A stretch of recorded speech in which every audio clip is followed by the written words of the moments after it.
Yes, man! What the Rock is cooking. And what you gonna do, Macho Man, when the whole world full of Hulkamaniacs destroy you?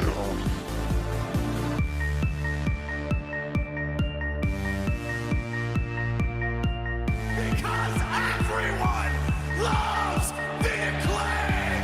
Now scissor me, Daddy! Oh, there it is!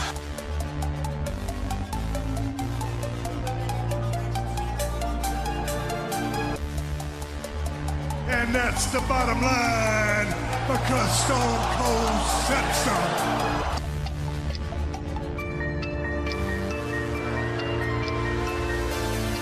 But the cream will rise to the top, oh yeah.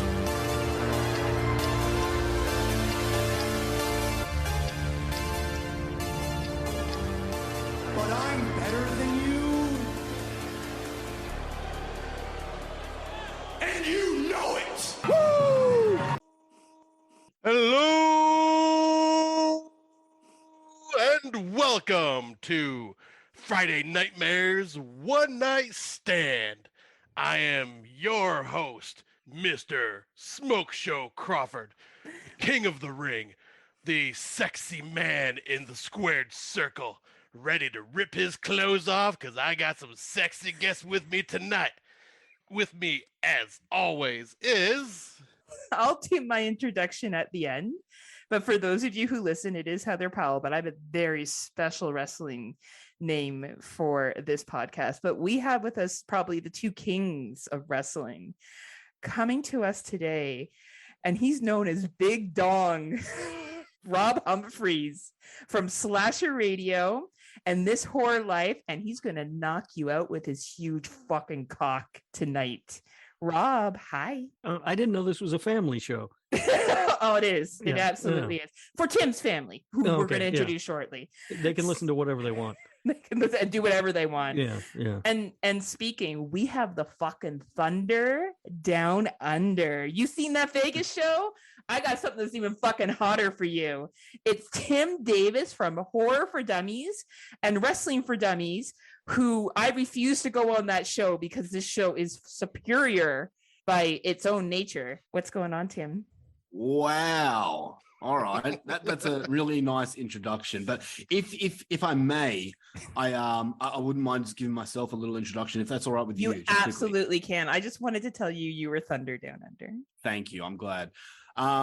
Ladies and gentlemen, boys and girls, children of all ages, I am here coming to you from Wrestling for Dummies, which you can find on any podcasting stream right now. I am the reigning, defending, undisputed Wrestling for Dummies champion, Tim Davis. Ladies and gentlemen, you are welcome. And you can't teach that.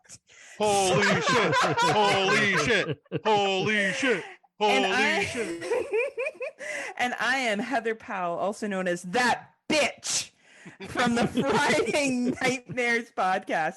Originally, so I'm drinking red wine tonight. I was going to use my Horror for Dummy makeshift glass that I made, considering your like trademarks are soon going to be copyrighted and now you're not going to be able to sell anything. But instead, I used my I'm Not Always a Bitch. Just kidding. Go fuck yourself. On behalf of the nickname that you have given me, Tim, that I feel like I should just rock. Like, do you think, okay, if we were all wrestlers, would you be a heel or a face? Heel, for sure. Heel? What about you, Rob? I'm a cunt.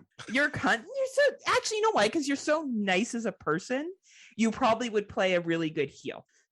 Ask my wife that, but yes. Why were you a cunt to her today? Were you like, no dick for you? Well, that's why she's not here. She's locked in the cupboard. Wow. You know what? Women just need to know their place, right, Rob? Just like that movie Shut In, right? As long as she's getting some cleaning done in there, it's fine. Rob loves it when I tell him that I'm cleaning my house and I send him videos of me making sandwiches. It really gets him going. What about you, Rob? Would you be a face or a heel? I think I would be a heel, but I would think that I was a face. Oh, okay. You know, okay. I would be that, like Cody Rhodes in his last bit in AEW, where he thought he was a face, but everyone hated him. That would be me. That's fair. That's fair. What about you, Scotty? I think I would be a face. I I would be like kind of like a face like Danhausen, just really just goofy. Well, who's supposed to be turning evil? Like I'm real hoping evil, that's right? that's what the hints are leading to. I'm assuming bring I've back always- old heel Hausen. right. When I was younger, I wanted to be a face because I looked up to like Miss Elizabeth, right? Like that was my woman at the time when I was a young wrestling fan. But now I don't know. Like I'm kind of angry. I am woke and I hate woke and I love being woke at all at the same time, right, Tim? And I am that bitch from Friday Nightmares that is looking to take down Wrestling for Dummies. So I don't know. I think I just get booed. I think no, you know what would be worse? I wouldn't even be booed. The crowd would be like stone silent when I came out. It would be like, I don't know, what's a match that had no reaction? You guys were saying when you watched AEW. Oh yeah, Tony like, Storm and Jamie Hayter. Oh my God. That'd be me. Like, That and here's crowd right? was dead. Well, there was nobody there, as you were saying, right? I Rob? know. It turns out, yeah, Right? there was no one in the building, but I'd never heard a wrestling show that quiet. Which That proves was Tim's nuts. point. Like Right. it's sad to the point where MJF had to go and like raise his hands and get the crowd ramped up when he's out there doing his fucking promo. Yeah, it sounds like a WWE house show that I've been to before. Some of them are pretty fucking snoozers, but you expect that from a house show, not from a Yeah. television show, right? But we'll go around and we'll do a brief little introduction. So we have a couple of subtopics only to keep us on track. Like it's not just so we didn't go on some tangents about CM Punk or I can't How much- imagine this group would get off track. no, we're all super fucking professional. Like Tim's kind of like said it now that he's a solo cast. His own partner doesn't even want to work with him anymore. So it's the only mean way. You mean the brains behind the show doesn't want to work with him anymore? Wow. He still Wow. writes it. He just Wow, poor Tim. Tim, just know that you and I are actually friends off this. We're just heels on air. We're friends in real life. I appreciate that. I love you. See? See, Tim, I would turn my back on Scott and help Tim in the wrestling match. Like I would hit Damn. Scott with the chair. Then I'd make out with Tim in the ring just for an excuse to make out with Tim. I love this. I know. Tim and I are destined to be. If shit doesn't work out with his wife, I'm moving to Australia. I'll take on his 3 kids and punching seagulls. I'm sure we'll have a great time. And then me and Rob will make love in the corner. absolutely. Rob's busy. He's got a lot of young ladies that he needs to court. Okay, Including me. Rob's a busy Including me. man. Hello. Including Scott. So I guess we'll start with you, Tim. You know, you have an awesome podcast. As much as we joke, I'm so happy you started it. I love listening to you. Even if I don't agree with you and you make me really angry, I still love listening to it. Can you tell us your history with professional wrestling and go back as like far as you feel comfortable or whatever you want to share? Okay. Firstly, thank you. Thank you for giving some praise to the little shit that I do. I remember the exact match that I saw when I first started watching wrestling, but I was at a friend's birthday party and the birthday boy disappeared for a while and I went to go find him and he was sitting watching wrestling. And at the time it was WCW, I believe it was WCW Nitro. And I'm like, what is this? I knew nothing about wrestling before this. This was probably about 1997, around that time. And out came a guy named Bill Goldberg. And he's like, oh, this is wrestling. And I saw Bill Goldberg. It was one of his 1997, it's just when he started. So he was still doing the squash matches. The streak was probably not even started yet, but he was still just squashing people. And I remember just watching Goldberg, just looking at him, seeing his size, seeing his abilities and everything like that, and falling in love with it. And ever since then, I've just been infatuated with wrestling. I was always a WCW boy. I always thought that if you watched WWE, you were poison. You were the enemy. You know, You were lame. You only like to Yeah, wrestling. I had friends who used to watch both, and I'm like, why are you watching WWF at the time? And they're like, oh, it's pretty much the same. Like, oh, do they have like tables being smashed? And he's like, yeah. I knew nothing about WWF. I thought it was basically like UFC compared to WWE. And then when WCW went under, I obviously wanted to keep watching, so joined WWE, and then just continued watching until WWE pissed me off and AEW came into town. And I was late to AEW because I didn't really know how to watch AEW here in Australia. Yeah. Until I researched it and found out it's actually really easy. And then when I started watching AEW, that was just reinvigorated my love for wrestling because they were doing crazy stuff over there. all these big names jumping ship, and unfortunately AEW has not been as great as when I first started it, but we'll get into that. But yeah, that's basically my journey. I started watching in 1997 and I haven't stopped until now. That's really cool, Tim. Did you ever watch Ring of Honor, TNA, New Japan, ECW, ECW? So ECW, all those other promotions, they were really hard to find here in Australia. I can imagine they were tough. Yeah. Yeah. Right. I mean, they're airing ECW now. Yeah. So. Now it's made a comeback, like old ECW, like true ECW, like Paul Heyman shit, not when Vince brought it and made it.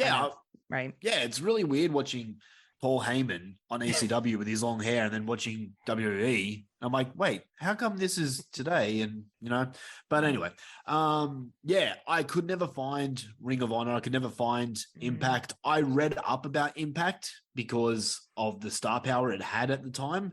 But yeah, I never really watched it. I was more strictly WWE. I get that. It's what you can find, right? Like that's kind of exactly. sometimes as a wrestling fan, what you have access to, right? Exactly. Yeah. Now, Rob, I know you're a couple years older than us, like 1 or 2. Yeah, so you might have a longer history with wrestling, but would you like to share your history? Yeah, I wouldn't say it's probably longer. And it's not all that different than Tim's. I was at a friend's house and he was watching wrestling. I go back years before Tim because I saw Roddy Piper smack Jimmy Snuka in the head with a coconut. And I was like, cool. I'm in. All right. And I watched wrestling from that point on until about 1992 or so. I went to WrestleMania 8. And after that, I just stopped watching. I don't know. I was like 16 years old. I found girls and I was done. And it wasn't until really a handful of years ago, my son came home from school one day. I guess he would have been probably about 10 years old. So it was probably about 5 years ago. And he was like, hey, can we watch wrestling? So I guess he'd heard some kids at school talking about it or whatever. He said, can we watch wrestling? I'm like, hell yeah, we can watch wrestling. That's awesome. And we started watching it. Now I think I'm into it more than he is. Like AEW is really what kept me in it. Once they started, I started watching AEW pretty regularly. About the time he kind of lost interest in it. So in WWE, it's just not for me, really. I think if they were still the only game in town, I probably would have checked out when he did.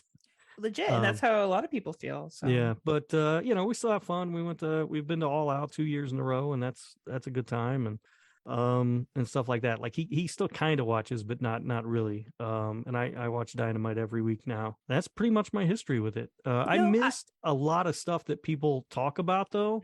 Like I missed all the Monday Night War stuff. I missed all the Attitude Era stuff. Like I just wasn't a thing for me. Oh man, there was a lot of tits. You would have liked that shit. There was panty matches out the fucking ass. I got the network. I'll have to go back and check it out. You will. Like there's a lot of boobies. Yeah. I would have. Sorry, Tim. Go ahead.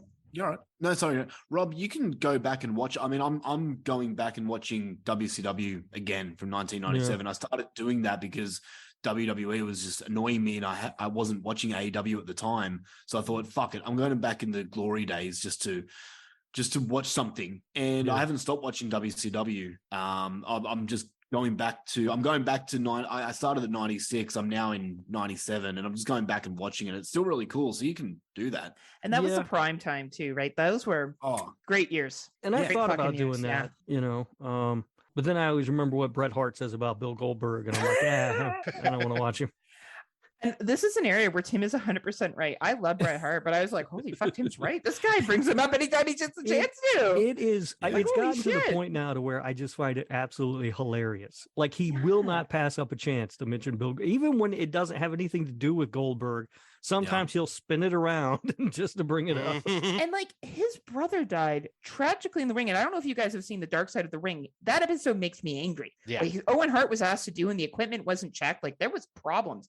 I'd be more pissed about that than I would be about Goldberg. But anyway, I was going to ask you, Rob, I would have assumed you would have been an ECW guy. I just feel like you're on the ball with stuff. You're kind of anti-pop culture, that you would have been watching that shit. I'm shocked that you weren't, to be honest. I didn't even know it existed until I started watching again and I heard people talking about it. Just, wasn't on my radar anymore. I could have seen you loving fucking Sandman and going EC Dub and what the fuck. I could have seen you in those crowds. It's a shame, Rob. We'll just have to go back in time and put you there. I'll have to go check it out. right? Yeah, it's on. You might dig it. I'm sure all that's still available on although we don't have the network here in the States anymore, so Oh, you can yeah. find it on Peacock. Yeah, it's Oh. on Peacock, not Peacock Yeah, bought out it's WWE. terrible. Yeah, quick question about that. With Peacock, does it have like everything that the network has? Like, does it have the ECW, the WCW, and all that? That's a good know. question, because they said by the time it launched, they were hoping to have everything on there and available, but I don't Yeah. think they did, and I don't know how far along they've gotten, if they finally finished it or not. Because I've heard from other wrestling podcasters that they dulled it down a lot. They took a lot out. And like I was watching Halloween Havoc from '97 last night, and the Nitro before that, and they still had like Chris Benoit matches on it. Yeah. Oh. Yeah, So- NBC was going through and cutting a lot of stuff that they deemed inappropriate now too. So, So the entire Attitude Era is now Yeah. cut. so yeah, a lot of that stuff was getting cut out, and so who knows? Wow. So they had basically up to like 1987, and then they've just cut everything to, like today. Scotty, what about you? What's your history? My history, shit. Like, I think everybody knows, like, through our podcast and through like the interview Tim did with me, that my stepdad was a video distributor for like a company, and we always got all these VHSs he'd bring home with me, or bring home, and we'd have this like huge like movie library. And I didn't have cable at the time, so I knew nothing about wrestling, you know, being a young kid in the 80s. Then one day he brought home the VHS tape. I think I was probably like 7 years old, and he brought the VHS tape of WrestleMania 3 home. And I watched that and instantly fell in fucking love with wrestling, was completely hooked, like watched for several years, like just like whenever I could get my hands on a VHS, or when I go to my grandma's house, I'd watch there because she had cable. And got to the point where I was buying all the wrestling action figures back in the day that didn't have movable arms. They were just like freaking stiff, and you could just You would turn just their mash them body sideways. together and like Yes. pretend that they were wrestling. I remember those. Those were great. Yeah. They have those thick plastic giant figures, and Those things are worth a fortune now. By the I way, bet. know. I so Yeah. wish I still had them, because I had I had probably a good 30 of them. But yeah, I was a huge fan like throughout the 80s, like watching what I could, like when I could. And then, you know, eventually those VHS tapes stopped coming to our house. So I kind of fell out through the beginning of the Attitude Era. Then I'd say it was around like late 90s, early 2000s, working at the restaurant that I worked at. Us cooks would always finish up, and we'd go sit at the bar at the restaurant, get some drinks, and we would always watch Monday Night Raw. And it was, I think, the tail end of the Attitude Era. Like, because I'm not sure when the eras like started changing or whatnot, but I know there was a lot of the bra and panty matches still, and Rob Van Dam was around, but Stone Cold was not. Goldberg was like on the last little bit before he went. And I watched that for probably about 2 years, got so hooked into it, was going to my buddy's house for pay-per-views, and we were betting on who was going to win each match and actually throwing down money and shit, and just smoking weed and drinking and having a great time with it. And then that once again faded away because I left that job and I lost access to any form of wrestling until I met you, Heather. And then you started telling me life got better. right? You started telling me about AEW. Like, I had been hearing about it. Well, actually, I should go back. Before I met you, I also listened to a lot of podcasts that covered Ring of Honor, New Japan, GCW. And I would catch some of those matches on YouTube because I was just kind of digging up, because I once again had no way of watching them. So I would just kind of see what I could look up like through the podcasts I listened to, and just kind of watch some videos. And that's where I first learned about Danhausen and the Briscoe brothers and all that shit, and about, well, Dean Ambrose and John Moxley, because I knew him as John Moxley. But like get into that a little bit. And then, yeah, as soon as I met you, you told me about AEW, which I'd been hearing a lot about through Facebook and all this stuff, and finally found access to it. And now I have been like addicted to wrestling for the last fucking 3 years, like watching Dynamite any chance I get, watching Rampage every so often. Now have a good buddy of mine that hosts pay-per-view AEW events. So I always go to his place now to watch them live. So, and then, you know, listening to Tim's podcast with Wrestling for Dummies, and just like getting hooked into that, and like just kind of like theorizing, okay, who's going to win this match? All right, who's going to win this match? And just kind of really getting into the whole prediction stuff. And yeah, now as MJF would say, I am a total fucking mark. Yes, you are. And there's nothing wrong with that. Fuck no. I'll give a quick, I started watching wrestling at 4 years old with my dad, and I was hooked. Every pay-per-view, my parents would either take me to a bar, which probably was a questionable decision because I did see a bar fight break out where two guys broke pool sticks over top of each other, which was real wrestling. And then I would also watch pay-per-views at my parents' friend's house. And when Hulk Hogan retired, Rob, I'm sure you remember this, I fucking cried. Like I bawled like crazy because I thought he was done. Then I realized in wrestling, there's no such thing as really retirement. They always come back. So I'd probably been to over 30 live wrestling events, at least close to 6 or 7 pay-per-views. Obviously we used to have a lot of them come up for WWE to Toronto. Unforgiven was probably the biggest one I went to, which is where Edge and John Cena faced each other. And I thought John Cena was going to get beat up because even though Edge was a heel, when he came up, that fucking arena exploded when he came out. People just, hometown boy, right? Like it was electric. I watched WCW as well, Tim. I agree. There was like this war between which one was better. It's like you couldn't like both. And definitely. I think at the time I sided with WWE because I think it was a little more, I'm going to say female friendly in the sense that it was brighter. It wasn't as dingy. But now I have a much more love and appreciation for WCW, especially with NWO and the creation of that. Yeah. I've read a lot of books. Eric Bischoff, I think, is a brilliant mind in wrestling. I love his book. Rob's not a fan, and I respect, but I do enjoy what he had to say about the industry in his book. I've read World Wrestling Insanity for anyone who wants to read behind the lines and shit that happened backstage. It's some pretty like interesting shit. I listened to a couple of different podcasts, Chris Jericho's podcast, Eric Bischoff's podcast as well, just to get like a better idea. But yeah, when I was in grade 3, I used to bring a wrestling magazine every day for show and tell anytime it was my turn. So I won Wrestling Fan of the Year in grade 3. So I've been on and off fans. I found AEW a couple of years ago, but similar to you, Rob, and similar to you, Tim, I've gone in and out with WWE. I find sometimes they're just awesome. They're fire. And then just other times I get bored. I do like Ring of Honor, always been a fan. I know Rob is not. I did like TNA for a period of time. I really love Eric Young, local boy. Shouts out to Eric Young. But everything has its peaks and valleys, and same with AEW, but we'll get into it more. So we're all kind of coming from a different area. Sorry. Yeah, there was one thing I actually forgot to mention too, like actually in between all the time before Heather and the time of WWE when I stopped, I actually got into a lot of backyard wrestling because of ICP. Yeah, that's cool. So a lot of that deathmatch shit. Yeah. Like I've only recently started watching some of that stuff on Dark Side of the Ring. Yeah, I was also in backyard wrestling. Oh yeah, you were a wrestler, right, Tim? You did wrestling. Yeah, so I actually trained wrestling. That's cool. Yeah. That's really cool. Yeah. I was shocked when I heard that. I'm like, holy shit, that's amazing. Yeah, you're way cooler than us and so much hotter. Isn't Tim looking hot tonight? Honestly, I'm like kind of nervous looking at him. Thank God he's on the other side of the ocean. I mean, my Scott Crawford is standing at full. Oh fuck, so's mine. Honestly, Show me. That's later, Tim. That's on my OnlyFans. I need to pay that so I can have afford the AEW pay-per-views. Oh my God, fucking expensive. Anyway, how much we'll is it for you guys? Just quickly, it's $50 for us in Canada. $50. Yeah, what? and it's $50 here in America, which is like $3,000 in Canada. So. Yeah, it's true. Like Rob's right. It's only $30 for us. Holy shit, really? Well, Aussie cunts. That's why. But what's the exchange rate? I don't know what the Australian money's worth. No, the Aussie dollar is worth less than the Canadian dollar. Oh. So it's no offense, Tim. It's a lower dollar. I found this out because the Aussies got married, I know, this summer, and I tried to give them Aussie money. So I just maybe they don't have the same number, so they're trying to get maybe viewership up in Australia, right? So you maybe charge less, right? It's smart. Probably, yeah. Right after what's his face does his line of blow. I can't remember his name. Tony Khan. Tony Khan. Yeah, looking at them for 30. Slapping for 30. So we have a couple of themes we're going to talk about. We'll start with Tim.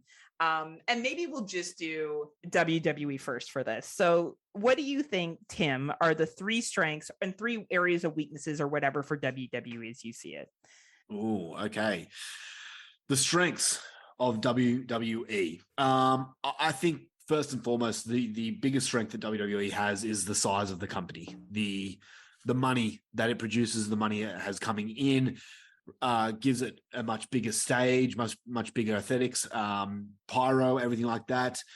Compared to everything else, And this kind of coincides with my weaknesses as well. We'll get into that later. But I think how much bigger it is. I mean, if you guys watched the Crown Jewel pay-per-view, that stage was fucking insane. It was huge. And back in the day, like they used to have a different set for pay-per-views. They don't do that anymore, which is annoying. But just that alone, it made the events feel special, you know? AEW, they do to a certain degree have different stages, but not as much as WWE did back in the day. Now, So I you think watch that's- the pay-per-views. Are they still having one every month, Tim? Pretty much. Yeah. See, that's hard to make a different stage every month, right? but they were. They were. were doing that. They were doing that back in the day. There was a monthly pay-per-view. I mean, this month here, November, there's two. They had the Crown Jewel and they got Survivor Series, which is next week. Then December, they've got nothing. And then they're leading up to the Royal Rumble in January. So, yes, they still do have it monthly compared to AEW's, what is it, quarterly? I think quarterly. they do 4 year, right? Yep. Yeah. Yeah, which is good for my wallet. Yes. Yeah. The next thing that I'm going to bring up, the strength of WWE, and this is a recent strength, and we can all argue about this, but the slow fix. We all know about Vince McMahon leaving, getting done and going, which is something that no one thought was ever going to happen. That's so Oh no, I thought he was gonna die. I thought he was gonna have like a heart I think- attack on Raw and die. That's what I was pretty I sure think was we gonna occur.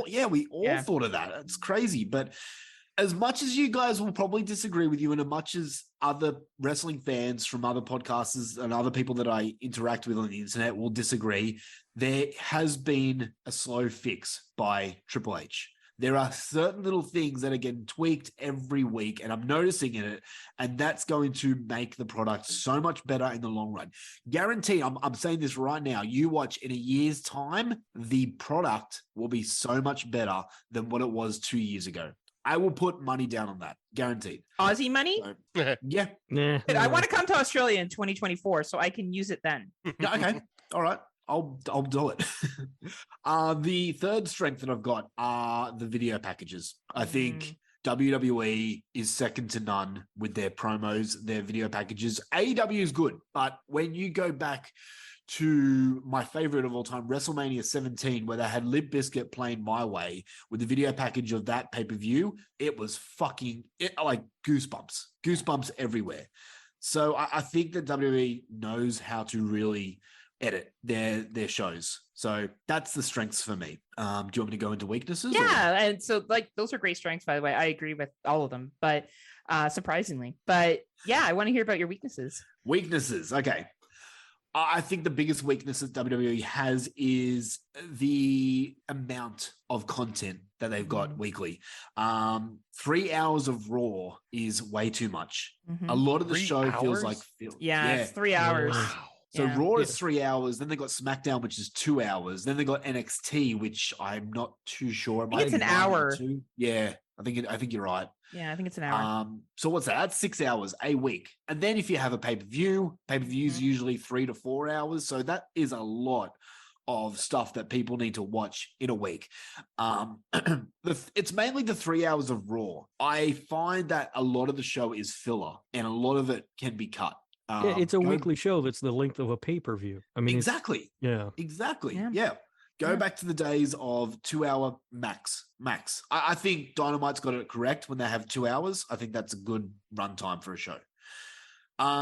Second weakness is part-time superstars being in the main spotlight. Fucking preach it louder in the back for the people in the back, Tim. Honestly, this shit's gone on for years. I heard something the other day that blew my mind. Brock Lesnar, he had a match in Crown Jewel with Bobby Lashley earlier this month. That was the first time since 2015 that Brock Lesnar has not had a match for the world title. Wow. What's that? 7 years ago. So every match that Lesnar has had has been for a title, been pushed to the spotlight. Bill Goldberg. If you're going to ask me who my favorite wrestler of all time is, I'm going to say it's Goldberg. I grew up loving the guy, and you can disagree and say how bad he is of a wrestler and performer, whatever. I don't care. I love the man, but he's another guy. Bring him in for special occasions. Don't put him for the title. It just makes the show look stupid because This guy's just coming out of the blue, having done nothing, and just straight into the number one contender. Not only that, they put the title on him not long ago when he beat the Fiend. Yeah, that was in Saudi Arabia. Yeah. What the hell are you doing? And they did it with Kevin Owens as well. Yeah. That was twice. Like both times. Like the Fiend and Kevin Owens are two guys that needed that push, and I hated that booking. I think everyone did. Well, and I think you said it perfectly. These are part-time guys. These aren't the dudes that are fucking slugging it. And now it's not like it was in the 80s when they traveled like 1 billion days out of the year and were never home. I get it. It's a better schedule now. It's more manageable. But like, I agree. And you got this young talent coming out, and I respect your love for Bill Goldberg. We all have our first loves, but dude should not be carrying the belt. Like it doesn't make sense for the upcoming wrestlers that are going to take over. Right. Yeah. At this point in his career, Bill Goldberg is an attraction that will bring people out to see him wrestle. And you need to use that to put younger talent over. And that doesn't necessarily mean you have to beat Goldberg every time, but put him in the ring with somebody who's young and make that match compelling enough to get them over, even if they don't go over. Yes. Right. Exactly. Yes. 100% agree. Yeah. I mean, even though I teased you about CM Punk, I mean, look at that CM Punk Darby Allin match when CM Punk first came back around. You know, Darby lost, but he made fucking Darby look so fucking good. I mean, Darby's already been great, but he made that match, made it even look even better. That's because Punk is a team player. Well, I mean, I will go on for a record. while. I will go on record saying this because I tease Rob a lot. CM Punk is a very talented wrestler. He's been around for a very long time. Whether I like his personality at times or not, I do respect what he's done. And I think that no one can take that away from him. And that was an example of where he can bring good out of other wrestlers if he likes them. Right? Yeah. Yep. My third weakness, and this is something that they are slowly changing, I've noticed, but this is more a complaint I had probably a year ago. Build more stars, for fuck's sakes. They have WWE has the biggest roster to date, even with all the fucking budget cuts that they had, 2 years ago or a year ago. They're bringing all these stars back. Build them. Because honestly, you think about WWE right now, who's really in the spotlight? Roman Reigns. Yeah. Drew McIntyre, maybe sometimes. Seth Bianca Rollins, Belair. sometimes. Yeah. There's no Austin real Theory. stars. How is that a thing? I'm sorry. I watched Raw the other night and I agree with you, Tim. How the fuck is this guy being pushed? Like, he's not horrible. Don't get me wrong. But like, I'm like, really? Austin Theory is a funny one. And I see where you're coming from. A lot of people say the exact same thing. I hated his selfie gimmick that he was doing. It is creative. It's something new we haven't seen before. I do like that. But this recent Raw, he came out looking like a madman. He has a different kind of look. He has a full of beard, which makes him look better. He had no phone, which was great. No, he had a pretty fire promo. I'm not sure if you saw the promo. It was a little long in the tooth, but it wasn't bad. If you get a chance, go back and watch it on YouTube. It's a little long, but it was good. It was obviously making a change, right? I didn't even know he did a promo. I thought he did a pretty long promo. Okay. Yeah, you would probably appreciate it. All right. But Austin Theory, and I'm going to, this might be controversial, but hear me out. Austin Theory could be the next Randy Orton, John Cena type. Go back in the days of when John Cena first showed up. He looked like shit. Flavor Flav? No real. Well, no, before that. That's what he looked like with his like rap, like when he was like not cool. Remember his not cool rap? Yeah. But no, before he did the what's the fucking word? The rap gimmick, he had a name, Yeah. Dr. Thugonomics. Before he did that shit, he came out just wearing fucking red trunks with no real gimmick at all. And that's kind of how I see Austin Theory right now. Yeah. He has no real gimmick. They're yet to find something for him. But when they do, I can see Austin Theory becoming one of the best stars in the company. I could be wrong. Controversial though, Tim. Like none of us would have predicted when we saw John Cena the first time, except when he had that nod with the Undertaker. Because and no disrespect to the Undertaker, but we all know that everyone kisses the ground the Undertaker walks on, which is fine. He's a great wrestler and he deserves it. But leader of the locker room, right? But when you see something like that in a backstage promo, it's telling you, right? Like it's telling you this kid is going to be pushed, right? So but you wouldn't expect that like to Hogan's level or Austin's level. So you never know. right? Yeah. But that's really the three weaknesses. If we did this show probably 2 years ago, I would be here for hours listing weaknesses for so long because there were so many. But I'm slowly seeing them change, and it's quite honestly all thanks to Vince being gone. Yeah. Thank fuck for that. Ding dong, the witch is dead. Like, Oh, to be man. honest with you, right? Like, Right? Yeah.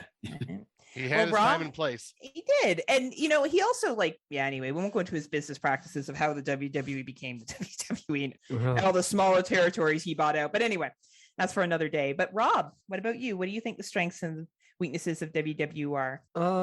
All right. So I have for strengths, one right now at the top of the list for me is the excitement surrounding the company because of the leadership change. The wrestling world has been on fire about how excited everyone is that Triple H is taking over for Vince McMahon, and with for reason. I mean, Triple H did a great job with NXT when it was the black and gold brand, and Vince McMahon would constantly call up his stars and then completely bury them and ruin them.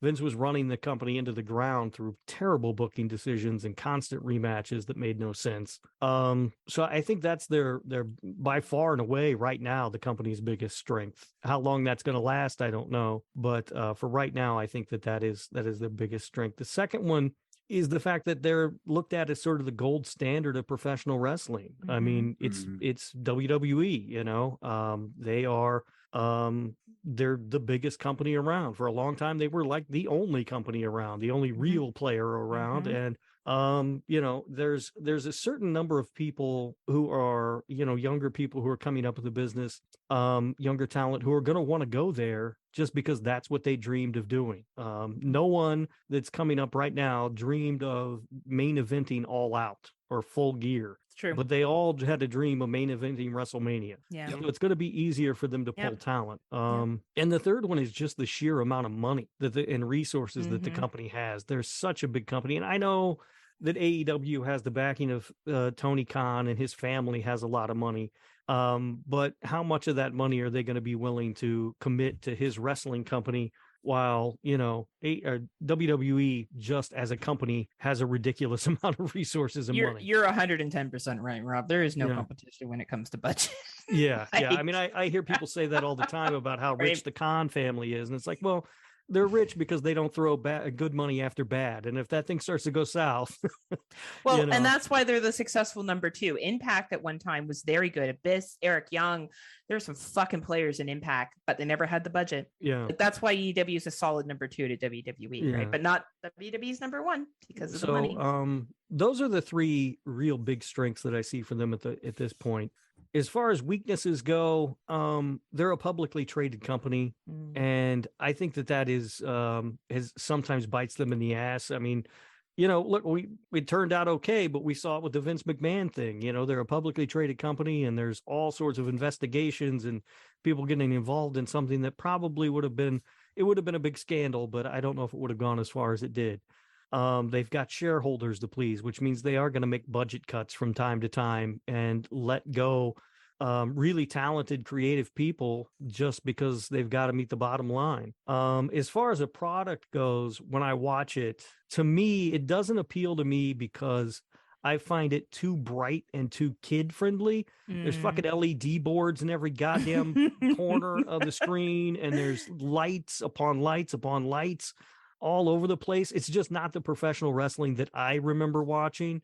You mentioned the dark and dingy wrestling, Heather. That's what I grew up watching. Yeah, and that's what So when I watch this, it's like this whole huge production, and even watching it on television, they've got like those graphics that come out, and I mean, shit, they even have like television screens alongside the ring apron now. It's fucking weird. Yeah, and Riddle kicks his flip flops off, and fucking birds come flapping around on my screen and stuff, and I'm like, what the hell am I watching?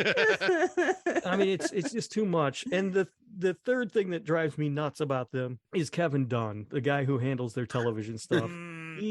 Their 1,000 cuts per second of footage drives me insane. It's enough to make me seasick at times, the number of cuts that they put in. it's just constant. Like, just let the camera sit for a second before you cut to something else.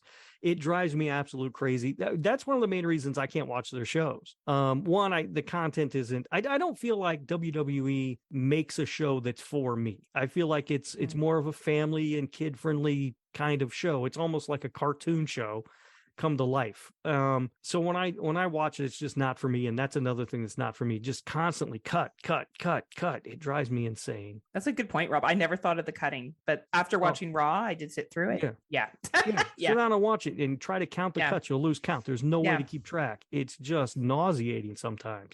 Valid point. Yeah, and I was saying, I guess for me, like most of what I find appealing about like WWE, like a lot of like same with the things I dislike about it. These are a lot of personal opinions here, but I do agree with a lot of what Tim and Rob said. You guys have pretty much taken most of my points, but like I do like for things I like, once again, like they have money, they can bring in pretty much anybody they want. They got the backing from pretty much any fucking production company out there. Like for crying out loud, they are doing promo shoots with like Chucky for the Chucky TV series and stuff like that. Like they are a big brand name. Like people know, like we've known them back as WWF and we knew them as WWE, and you could bring up wrestling to anybody in the world and everybody will know WWE. Now, even if you're not a wrestler, you know WWE. And hell, you even know some of the wrestlers because of their brand recognition from being like just promoted so much. Like, I don't know how many fucking Austin 316 shirts I seen growing up, and people didn't even know who the hell he was, but there's an Austin 316 shirt that person's wearing. It's like, yeah, that's how popular they are. Like, it is a brand that will never die. Like, even like I was kind of wondering how it was going to go after everything that happened with Vince. Like, I was like, is this the end of WWE? But of course not. No, like fucking. But yeah, once again, Triple H taking over, I think is a great thing. And then him putting Shawn Michaels, what was his role in like booking, or he's creative talent, isn't he? Creative talent, that's what it was. Yeah. Like putting Shawn Michaels in creative talent, fucking brilliant move from Triple H. Like he's getting obviously he's getting his best friends to. But Shawn Michaels knows the business, right? Yeah, no matter how you Michaels feel about Shawn, he knows the business, right? Oh, 100%. And he was working on NXT forever and like helping these guys and practicing and all this stuff. Like, so like I agree with Tim. I think in I would say a year or two, we will see like a completely different WWE than what we're used to, because Vince McMahon ran that to the ground, and now Triple H is kind of just like polishing up the turd and trying to represent it and rebrand it, and it's got that mass audience appeal, and I know Triple H knows what the hell he's doing, so I know it's going to end up getting better. It's just going to happen, and it's already, as Tim said, because I don't watch. I'm trying to think. The last time I watched WWE, I think I maybe watched like a little bit of Royal Rumble in 2020, just a little bit of it. Wow. To see what it was like. Like I once again, just one of those I don't really have access to. Like, but. Because unfortunately, I did have access to it till fucking WWE Network got bought out by Peacock. That fucking Peacock. I did have that network, and I was going back and watching older shows, just trying to get caught up on a lot of the stuff I missed. I thought you liked the cock. Oh, no, I like Peacock too. Yeah. Oh, they're talking to me. Okay, oh, yeah. We already know you love the cock, Heather, and everybody knows I love the fucking cock. Got it. But yeah, like you guys have pretty much said everything that like is really good about this, because the money, the backing, Triple H, and they are good at bringing up talent and getting them well known. Unfortunately, going along with that talent, like I don't think it's going to happen nearly as much anymore. But with those budget cuts, Vince McMahon was fucking getting rid of so much talent to the point now where it's like every time I'm gonna reference Wrestling for Dummies here, but every time Tim you talk about the next pay-per-view, it is the same people over and over and over and over again. It's like it's gotten to the point where it's become way too predictable. Yeah, like I can almost as you can see with the predictions off of these, like with a lot of the ones I do, like I've almost gotten like 80% to 90% correct a lot of the time, and I don't even watch the damn show. It's just from just knowing fucking WWE and knowing what they've done, because they've done it for so long, the exact same thing. And they need a shake up there somehow. They need to add more talent and actually bring up new talent and get more people involved. And yeah, then I'm also on agreement with Rob that it's way too overproduced now. It's just way too shiny and pristine, and it's got way too much going on the screen at once. Like, I'm trying to watch wrestling and there's like all these moving pictures in the background and shit like that. And it's just like, I don't have ADHD, but I sure fucking feel like when I try to watch it, like even just little, like, cause I tried watching the Logan Paul versus Roman Reigns match and I got to see bits and pieces of that. And God, so much is going on. And I'm like just trying to focus on the match. And it was just constantly distracting me. And it's just too much. And then, yeah, but like everything else, I am definitely the AEW mark here because I'm more the grittier, bloodier type stuff. Oh, and there's blood in AEW. Oh yeah. On There's occasion. blood. It's like they're on their period 24/7 in AEW. Honestly. Like I miss the old days of because yeah, they are basically in that PG era with WWE now, where it's just way too family friendly. Like they're afraid to show any like no tits, blood. No blood. Yeah, I'm saying they're God. almost what's the word I'm looking for? Almost too cautious with their wrestlers now. Well, I mean, thank you, Chris Benoit. You fuck. Yeah, I mean, yeah, thank you. And a lot of other wrestlers that have been serious injured in WWE rings. Like I know Chris Benoit, obviously what he did off screen, but I'm thinking about the list long injury, like life-changing injuries that wrestlers got. It's pretty gruesome when you think about it, right? Yeah. Well, okay. I guess I'll go. You guys have done a great job. I agree with the budget, everything else. I think the one thing that WWE has always done well, and they did this during the Monday Night Wars, they don't worry about their competition. Yes. There was a time in Monday Night Wars where they slagged WCW a bit, but nowhere near to the shit that WCW would slag, like making fun of Jim Ross and the older superstars. You know, watch Monday Night Wars, everyone. If you haven't seen that documentary, I don't know if you're a wrestling fan, you must be under a rock if you haven't watched that documentary. It's WWE. Well, watch it. It's great. It's WWE produced, so it's obviously slighted on like one side of it, right? But I think WWF does WWE, my God, does a very good job of focusing on itself and focusing on its own product. I think the presentation is above none else. And as much as I found it challenging to get through Raw the other night, I do agree with what Tim says when he says it is getting better. I do think that they are putting more money into young talent. And as another point that Tim has highlighted about women's wrestling in AEW compared to WWE, I do think the talent is better in WWE. Yes. I don't know if it's because they have more money in the performance training centers and they can train them more to their level, because you have that NXT level before you move up. And also, finally, my final point is WWE has conditioned our thinking to SmackDown being the secondary show. Yeah. They were the first ones to do that. We forget that WCW, what was the Friday night show that they came out with? It was Thunder. It was Thursday Night Thunder or something like that, right? It was that at the time, right?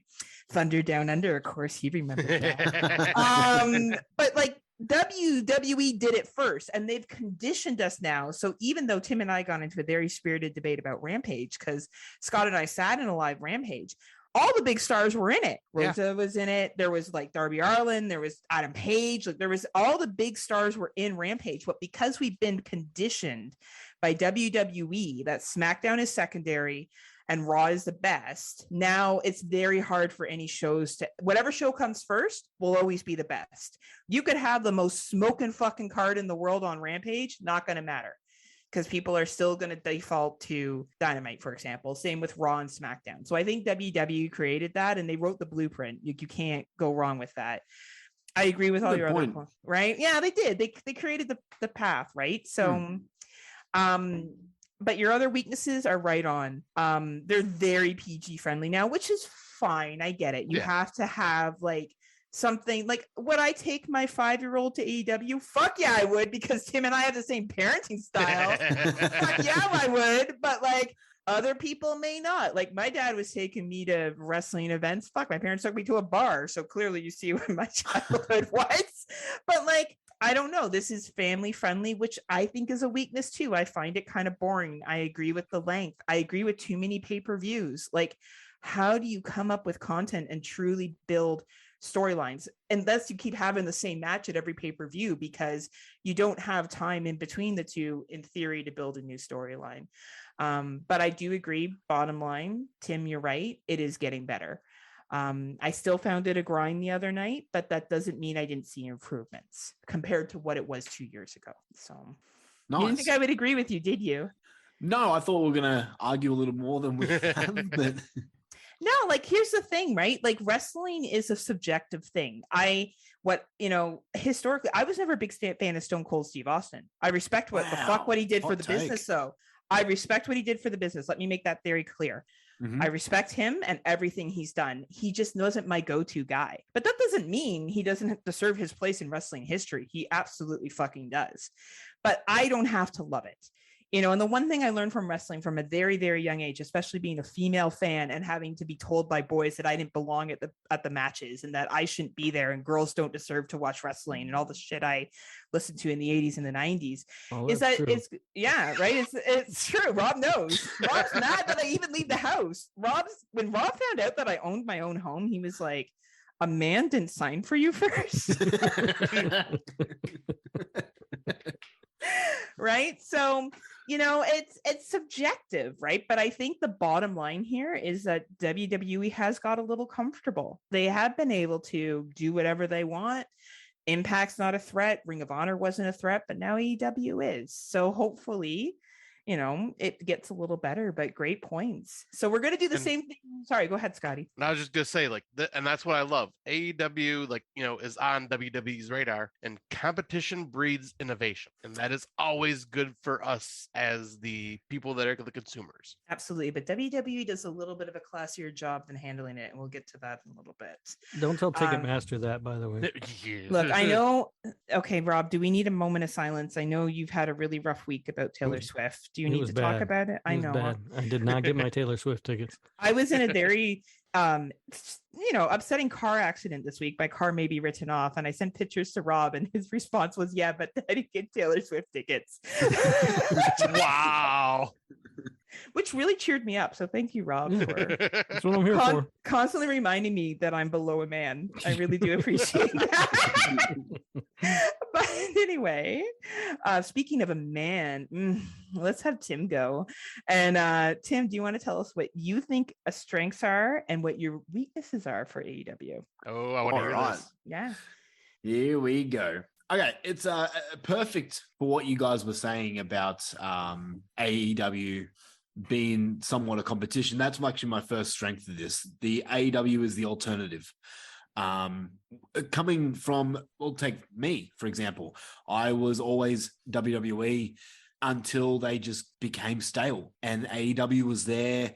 There was something different, and AEW reinvigorated my love for wrestling because it was something completely different, yet something similar to what we all know and love. So I think AEW being the alternative is probably its biggest strength. We can all go back and forth, and you can love both. Yep. Some people are, there's this whole war, it seems. Not so much now, but back when it started, there was this war going on. Well, you can't watch WWE if you are an AEW fan. What are you talking about? Oh, there still is that war. I'm on these threads and I see it constantly, and it's ridiculous. I'll be honest, I was part of that war. I was definitely part of that because I was so angry at WWE.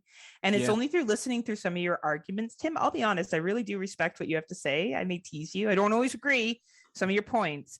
But after sitting there and watching WWE, and the reason why I did that was because of you. I trust your opinions, and thank you. We have similar parenting styles that we would just get drunk in front of our kids and watch them, watch some bloody shit. So I don't have children, by the way. By the way, everyone, this pussy's free of children. So just in case anyone's interested, not yet. Not yet. Tim's running his seed across the ocean now. But yeah, you made some valid points about WWE getting better because of AEW as well. So you were right. Yeah, well, definitely. It's realistically, it's a strength to both of them. WWE needs competition to thrive. Go back to the Monday Night Wars. Yeah, that's the best time. So I don't know. The second strength of AEW, and this is probably something we all have written down, but I'm going to take it. Greater creative freedom. Yes. Obviously, WWE is heavily scripted with their promos, and you can tell that AEW is more lenient in letting their performance go out and say what they got to say. Maybe they do it in form, or point form, whatever. But these performers are allowed to go out and speak their mind, which at times has backfired them. CM Punk. Uh-oh. I don't know what you're talking about. Well, Adam Page. But Yeah, that guy's a problem. Not good on the mic. Not good on the mic. He sounds like, you know, guys, I don't appreciate you making fun of me. Like, he sounds really not great. Yeah. Well, he's wearing his butterfly bedazzled jeans. Right. He does. Yeah, I agree. Bedazzled. Oh my god. Sorry, Tim. But like, let me give you an example. MJF. Yes. Can you imagine if he was in WWE? Oh, he would be so fucking watered down. Oh shit, yeah. He would not be the guy he is at the moment. No way. And this leads me to my third point of strengths in AEW, MJF. And it may seem funny that I mentioned that, but I swear to God, MJF right now is not at the moment, but he will be in months, maybe years to come. He's going to be on the level of Hogan, Stone Cold, The Rock, John Cena, Roman Reigns, all these main event guys that will go down in history. MJF is on that path. He is 100% perfect in everything he does. His wrestling skills are probably the weakest. That's only because he doesn't perform as much as, say, Bryan Danielson. But he's still fucking amazing. His promo skills are second to none. He is the best on the mic in the entire world. I agree. Yeah, I don't think there's anyone that can hold a candle next to him. Like currently, right? Current roster, currently active. I would say even just in general. What about Stone Cold Steve Austin, guys? I'm sorry, I'm not a Stone Cold girl, but no, Stone Cold was good, but I don't know. MJF is. I think he's quicker. He's quicker with his comebacks. He's quicker with his insults. I think The Rock would be a guy that would rival MJF. Okay. Beyond that, maybe going back, Ric Flair, maybe. Oh yeah, Ric Flair. Even Ric Flair now, he's just old and senile, but he's still fucking funny, right? And don't shortchange Piper. I was just going to say Piper. Valid point, Rob. Yeah. I was going to say Piper. Honestly, now I think about it, there is another guy who is probably as good as MJF and CM Punk. CM Punk is good on the mic. When they opened that episode of Dynamite where it was just 20 minutes of CM Punk and MJF going back and forth, it was perfection. They could handle each other. Absolutely, right? Last weekend, I actually rewatched that entire feud because I have like this hour-long YouTube thing of like the entire CM Punk MJF feud, and that was fucking gold. It was perfect. I just sat there in awe going, I want this. I wish this stuff didn't happen with CM Punk. I want this to still happen. Yeah, and the Elite took it away from us. I'm all about animal cruelty, so I support it. I can't wait to go back to SeaWorld. Rob, you want to come? As a dog owner, I cannot promote those sorts of That's not true. I hear you're in the dogfighting club with me. Don't even try that. It's me, you, and Michael Vick hanging out. That's right. It's the three of us with our dogs being like and Kenny Omega. Sleeping. Yeah, Kenny Omega. Yeah. All right, on to my weaknesses of AEW. I think Tim thinks we're going to be a whole lot more upset than me, actually, or me. This was actually harder. When I was writing down these notes, it was actually harder for me to think about. But if I watch a show, I can pinpoint things that annoy me about AEW. And let me just say this, that WWE, in my opinion, I am more of a fan of AEW. I'm more invested in AEW. And that's why I'm more critical on AEW, because I want them to thrive. I want them to be the perfect company. I mean, that probably is never going to exist. There's never going to be a perfect company. There's always going to be something that bothers people. But my first big weakness, and this is something that really needs to fucking stop, Ring of Honor. Stop with Ring of Honor. You know how many talents came up from Ring of Honor? Like, I know, I get that. What Ring of Honor does for this industry. Hear me out. Okay. I'm fine with Ring of Honor, but make a separate show for Ring of Honor. Stop forcing Ring of Honor on Dynamite. But it's the same wrestlers. They go back and forth. I disagree, Tim. I'm sorry. Well, there's still a lot of Ring of Honor wrestlers that are not on AEW. I see where Tim's coming from. I don't. Well, I mean, I agree that they should have their own show because there is like a lot of talent that just does not get the chance to be, for one, to get shown on AEW. I'm pretty sure they do have their Yes. own show still, guys. That's I mean, they get their pay-per-view. When? They Well, don't they, have they had their own show here in Canada at midnight, Yeah. Saturdays. not in here. Oh, No. Yeah, like they have I've their never heard of pay-per-views, this. but like it's because I used to AEW. watch Ring of Honor before. Yeah, I'll say Ring of Honor Yeah. before AEW bought it. Yes. No, I'll have to check because I thought they still had their own show. Like I Oh. thought they were just doing Dynamite to be like showcasing it. Now come watch the No, show, us- right? No. As far as there's- I know, AEW, as soon as AEW bought Oh, them so up, they just merged them completely, and there's no separate. Yeah. I'll Yeah, have to- and- okay. Ring of Honor shut down. When AEW absorbed them, right? That's kind of No, what before happened. that. No, though. before that. Oh, yeah, they shut down. Yeah. Oh, okay. Yeah, and Yeah. then Tony Khan purchased Ring of Honor, and everyone thought at the time that he was doing it for the video library Right. to launch a streaming service. But it turns out he wants to revive Ring of Honor, and that's all fine and good, but get it out of my AEW. So what you're Yeah. saying is have a separate show like NXT kind of Yes. thing. Use it Yes. as an Yes. NXT. There Yeah, so are I- too many belts in Makes sense. AEW already, and now I've FTR got has all of them. I've got to mingle all the ROH titles too. It's Yeah. just too much. Get Yeah, it out. Get it the exactly. hell out of here. like, and I Yeah. think It's a valid point. I'll say, because that's why I say I agree with Tim. Like, that does need its own show because there are a lot of talents that don't get a lot of attention. For one, on AEW, like Briscoe Brothers and shit like that. They, I think, are working on that with this whole Warner merger that they are doing. I think they're trying to get to that point where they can do their own separate Ring of Honor thing. Tony Khan says that he's been working on it.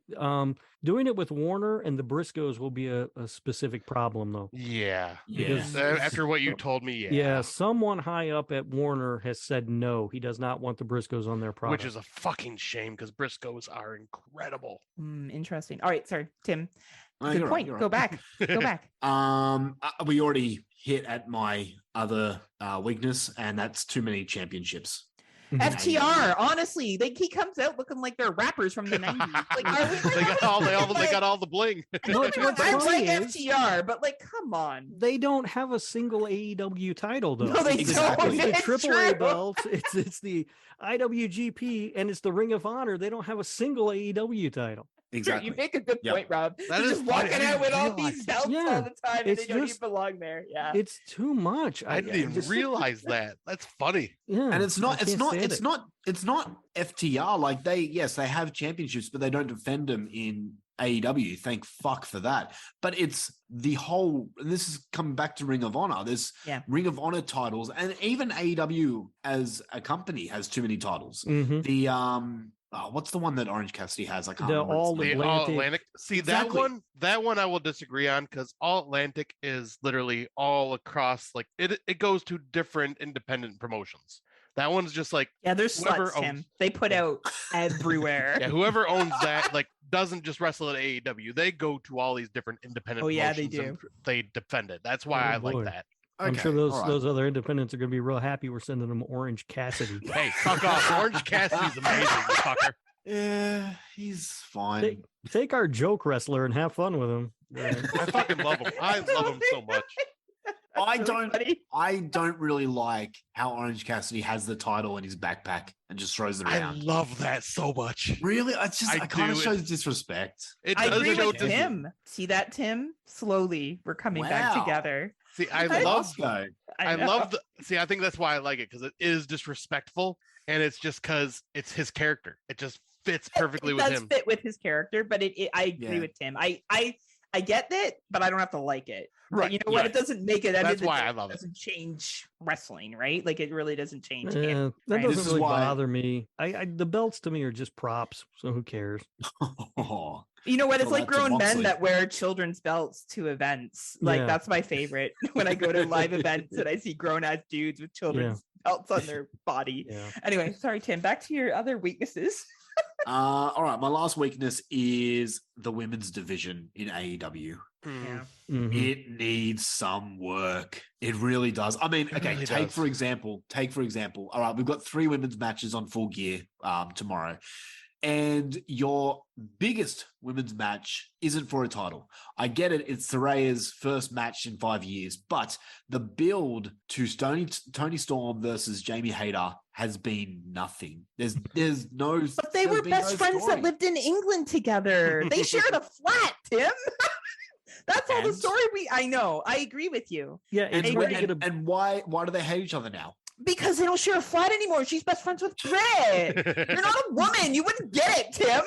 This sounds like my 8-year-old daughter says, "Oh, I don't like that person anymore. Why? Oh, she doesn't play with me." I'm like, why? Exactly. Well, if she the plays with plot that girl. behind this. Exactly the plot behind it's this. fucking it's written by 8-year-olds. God, tighten I up agree. the women's division. Well, I was Yeah. gonna And say, you know is what? this- They're both talented too, and it's a shame. Yeah. Like they're both That's a- talented, right? So Mhm. that's what That's- makes it really sad. And the sad Yeah. part is the storyline that is built up between the 3 different women's matches for Full Gear. The one that they've actually there's 2 that they've actually really built up. The Tony, Don't say it. unfortunately, the championship say it. belt is not that unfortunately a story.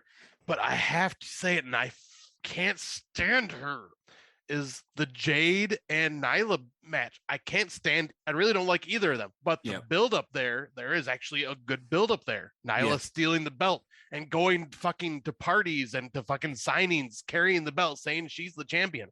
Like they actually built that story. Like Yeah, they did. they Yeah. need to do something like that for the women's championship title. Like I don't know not if just any, TNT I one. don't know if any of you follow Nyla on Twitter, but she's No. a tremendous follow on Twitter. She's super funny. Is I she? should follow I've her. heard she's really She's- good on I bet she Twitter. has a good personality. Like Yeah. she seems like she's a funny person. Right? Yeah, she's really, really funny on Twitter. And it makes me almost like her when I have to watch her wrestle. That's legit. But she's And that means just- a lot because you don't like anything, Rob. So that's Yeah. right. Yeah. Right, But I'm not looking forward to that match because No. Nyla is like I don't know. It's like every program she gets involved in is just a dud for some reason, and Yeah. Jade is whatever. I'm Jade, done with her. well, Tim said in the predictions episode, Jade is still too green. Mhm. I think she needs She more is, yeah. time to practice and not just be thrown into a match and just basically thrown to a jobber because that's all it is almost every time besides the pay-per-view events. Yeah, valid Yeah. point. Yeah. Did you want to And I mean- add? Sorry, go ahead. Tim. Sorry, yeah. The thing about the women's division is they have the talent. Yeah. There's no excuse. They have the talent. They have all these. I mean, take for example a female wrestler that I'm a big fan of, Abaddon. Yes. Oh yeah, yeah. Where's she been? I don't. They didn't even try Besides, her out for obviously Halloween. Dark. Yeah, so they've been just tossing her in dark, unfortunately. Yeah, but like Mm. she's got a cool gimmick. I mean, Yeah. maybe it's cool for us because we love horror, but she's got a different gimmick. She can go in the ring. Why isn't she brought up? Well, let's be very clear. Wrestling fans and horror nerds are very much the same fucking people. Mhm. Exactly. The dudes I used to go with and watch every pay-per-view with were all fucking horror fans. Like they tend to be Yeah. in bed together, right? So, right. Great Yeah. points, Tim. Oh, see, this is why you run the solo podcast now, which I'm too good to go on. Just so we're clear, it doesn't matter how many times you ask me, Tim. Anyway, I'm gonna Rob. continue to ask you. Anyway, Rob, let's hear what you have to say. For AEW, a lot of the stuff is I'm going to repeat stuff that Tim said. In the strengths category, I have their long-term storytelling. They do a really good job with that when it hits. You know, Yes. the Hangman Page, Kenny Omega thing was phenomenally done. They do a great job with that. The Wardlow MJF, even though the payoff was kind of a dud, it was still a great story while it ran. I like that they do that. I like that they're not afraid to do different kinds of matches when they, bring people in. I mean, I couldn't in my head conceive of what the hell an exploding barbed wire death match was when they Right. announced it. All I knew was I wanted to see it. I love that they do stuff like that. I mean, we all know how that one ended and the ending of that pay-per-view. Well, I mean, but still like dog collar match with CM Punk and Yeah. MJF. yeah. Yeah. They brought in Nick Cage for a death match with Chris Jericho. I mean, they just do stuff. I keep hoping and praying somebody will bring back the scaffold match, but it Oh, hasn't no. happened yet. You know what match Really? I want to see? Okay, do you guys remember Rick Martel and Jake the Snake? the Oh my God, blindfold the match? blindfold Which was match? such a Yes. nightmare. Anytime you hear about but as a little kid, Oh. I Calm thought down it there, was Vince like Russo. the bomb diggy. But now, Which- like older, I'd be like, oh, I it's not good. That's not safe. watched that a few years ago, and my God, it's just Bad, awful. right? Bad, But right? just a quick mention. Did you guys see that Jake Roberts is coming back? I did. Yes. Yeah. He's finally back off. He's off the oxygen. He's feeling better, and he will be back at AEW. He's had a lot of. Don't get your hopes up too much, Scott. well, no, he was. That Well, he had gentleman's gone through a lot. So oh, he has. But I mean, like, I guess he was really, really sick. Not like because of addiction or anything like that. It was just like Oh, actually okay. sick. Yeah. Yeah. Okay. Yeah. Thank you, DDP. Yeah. Yeah. I got to give you Oh. some of that DDP DDP fucking- yoga. Apparently, you do that, you can live forever. I did DDP yoga for a while. My back was all fucked, and it does work. So Yeah. I thought you were all talking about Diamond Dallas Page for a second there, and then I realized that you were not talking about Diamond Dallas Page. I'm like, oh no, they're talking about drugs. Okay. No, I We're was not talking about DDP. Yeah, Diamond Dallas Page like Oh, I thought you. saved a lot Okay. of wrestlers. Yeah, he has- Oh, yeah. okay, got it. I thought you were talking about it as a drug all of a sudden. I'm like, well, I thought No. you guys were talking about Diamond Dallas Page. I mean, if but there is okay. a drug called DDP yoga, I'll try it. But Anyway, Rob, we cut you off. Continue. that's fine. And then the last strength is really just a personal thing for me, and sort of goes in the face of what I said about WWE, which is that when I watch it, it looks like a wrestling show to me. Yes. Mm. Yeah. So those were the strengths that I came up with. As far as the weaknesses go, I mean, one of their biggest weaknesses is Rampage. Does anyone care about that show? I I try don't to even watch, watch it it. when I can. I don't I even try watch to. it most of the time. It's garbage every single week. What would you want to see to make it better? What do you think is garbage? About Just the it? matches are just garbage matches. The I booking just is don't- not good. Yeah, I just don't care about them. I mean, Okay. the last time I cared about it was when CM Punk came back. You know, Fair enough. Fair enough. you know, He's your beyond boy. that, they don't do anything interesting really on that show. So it just sort of languishes, and they've got so much talent that doesn't get television time, Yes. or that they Mhm. seem like they don't use, and they've got this hour where they just put garbage in it. I don't Yep. understand. Tim mentioned the women's division. We talked about that. They've got to fix that. I mean, you're going on 3 year, or your 3 year, the 3 year mark with this company, and your women's division is still a mess. Something has to give there. They've got to start giving these women more time. I mean, they get one segment a week on Dynamite. It's just not enough to create builds for any sort of pay-per-view matches or to do anything interesting. You've got one segment, and 90% of the time it's Britt Baker, and Yeah. I like Britt. She's fine, but she's over. Put somebody else in that slot. Let somebody Yes. else get over. Good constructive feedback. Yeah. And then the last thing that I have is that the booking, when they do the long-term booking and it works, it's great.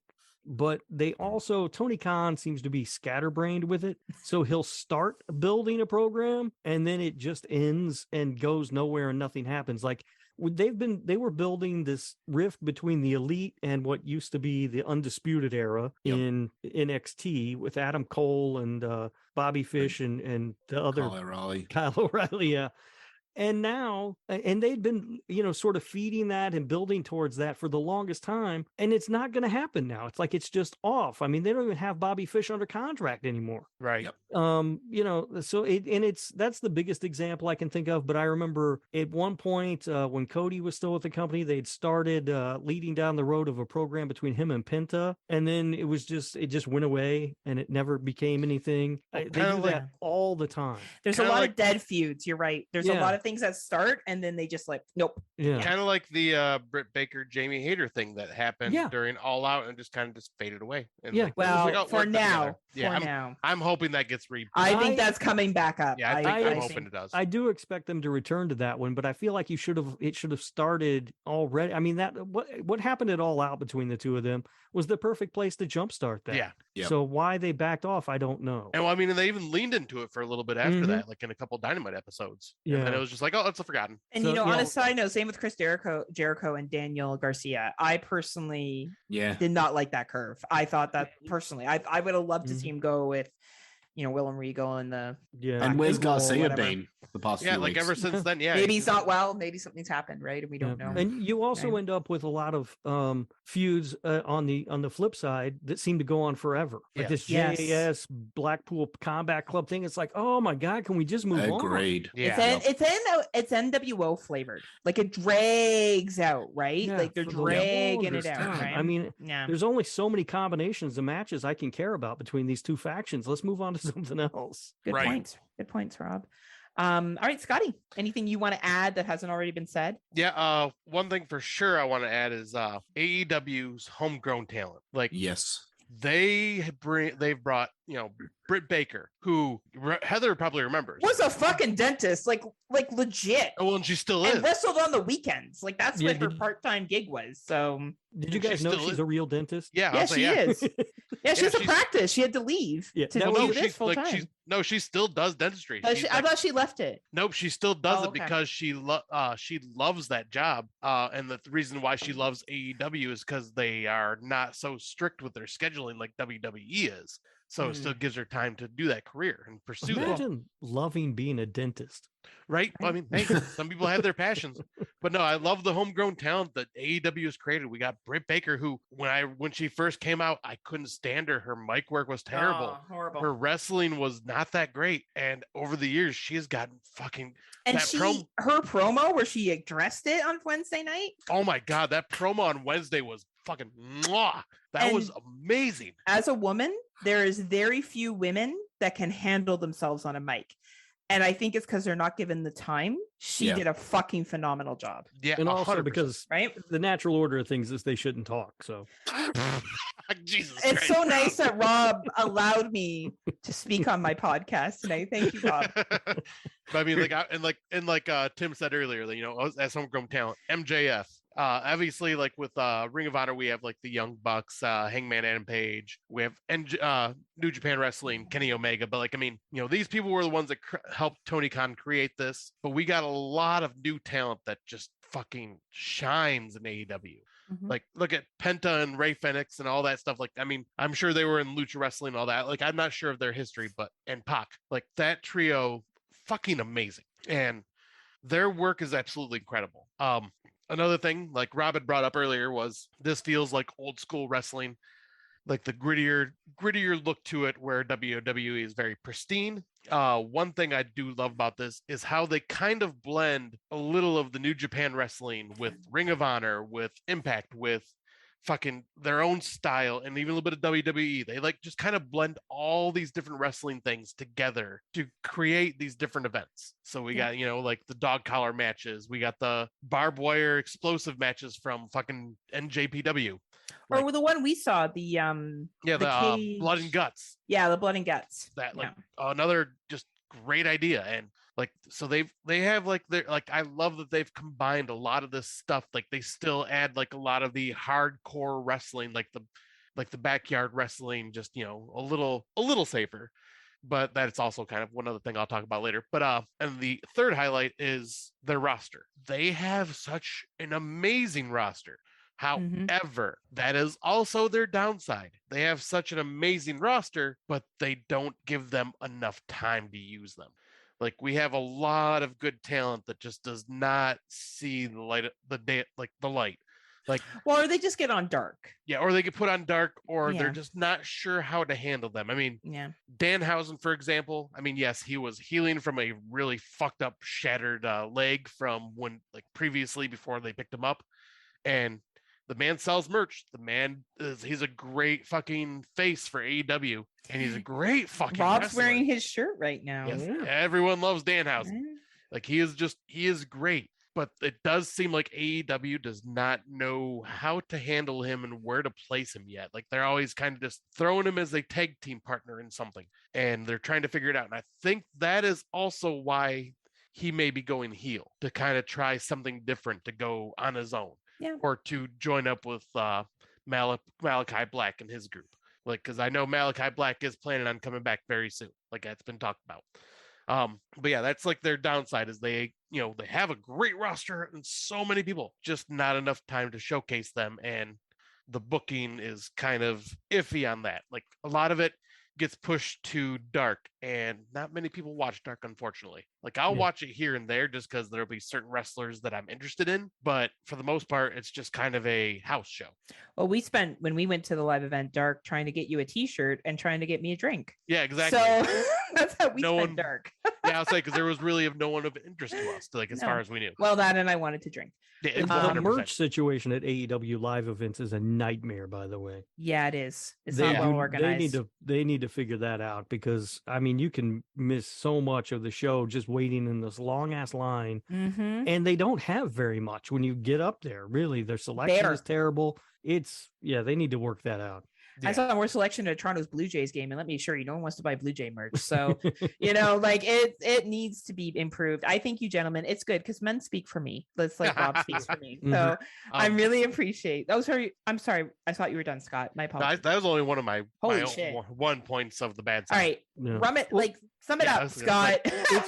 Fine. Rush me. Fine. It's hard to have time on television for all your talent when you've got to make room for the ROH Pure Championship. Well, that's why I think think, being like, rushed because we don't have time for you on television. So well, I'll say, and I think that's why they're eventually going to get their own like show, because they are just kind of like focusing a lot on that and not giving a lot of their homegrown talent, like Abaddon, attention.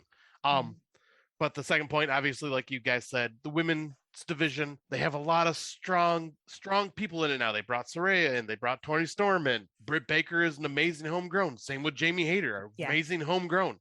It's just they need to work on a good story and work on something. Like hell. well, don't forget about Thunder Rosa. Yeah. Oh, I was gonna I say know she's Thunder away Rosa. right now, but Thunder Rosa.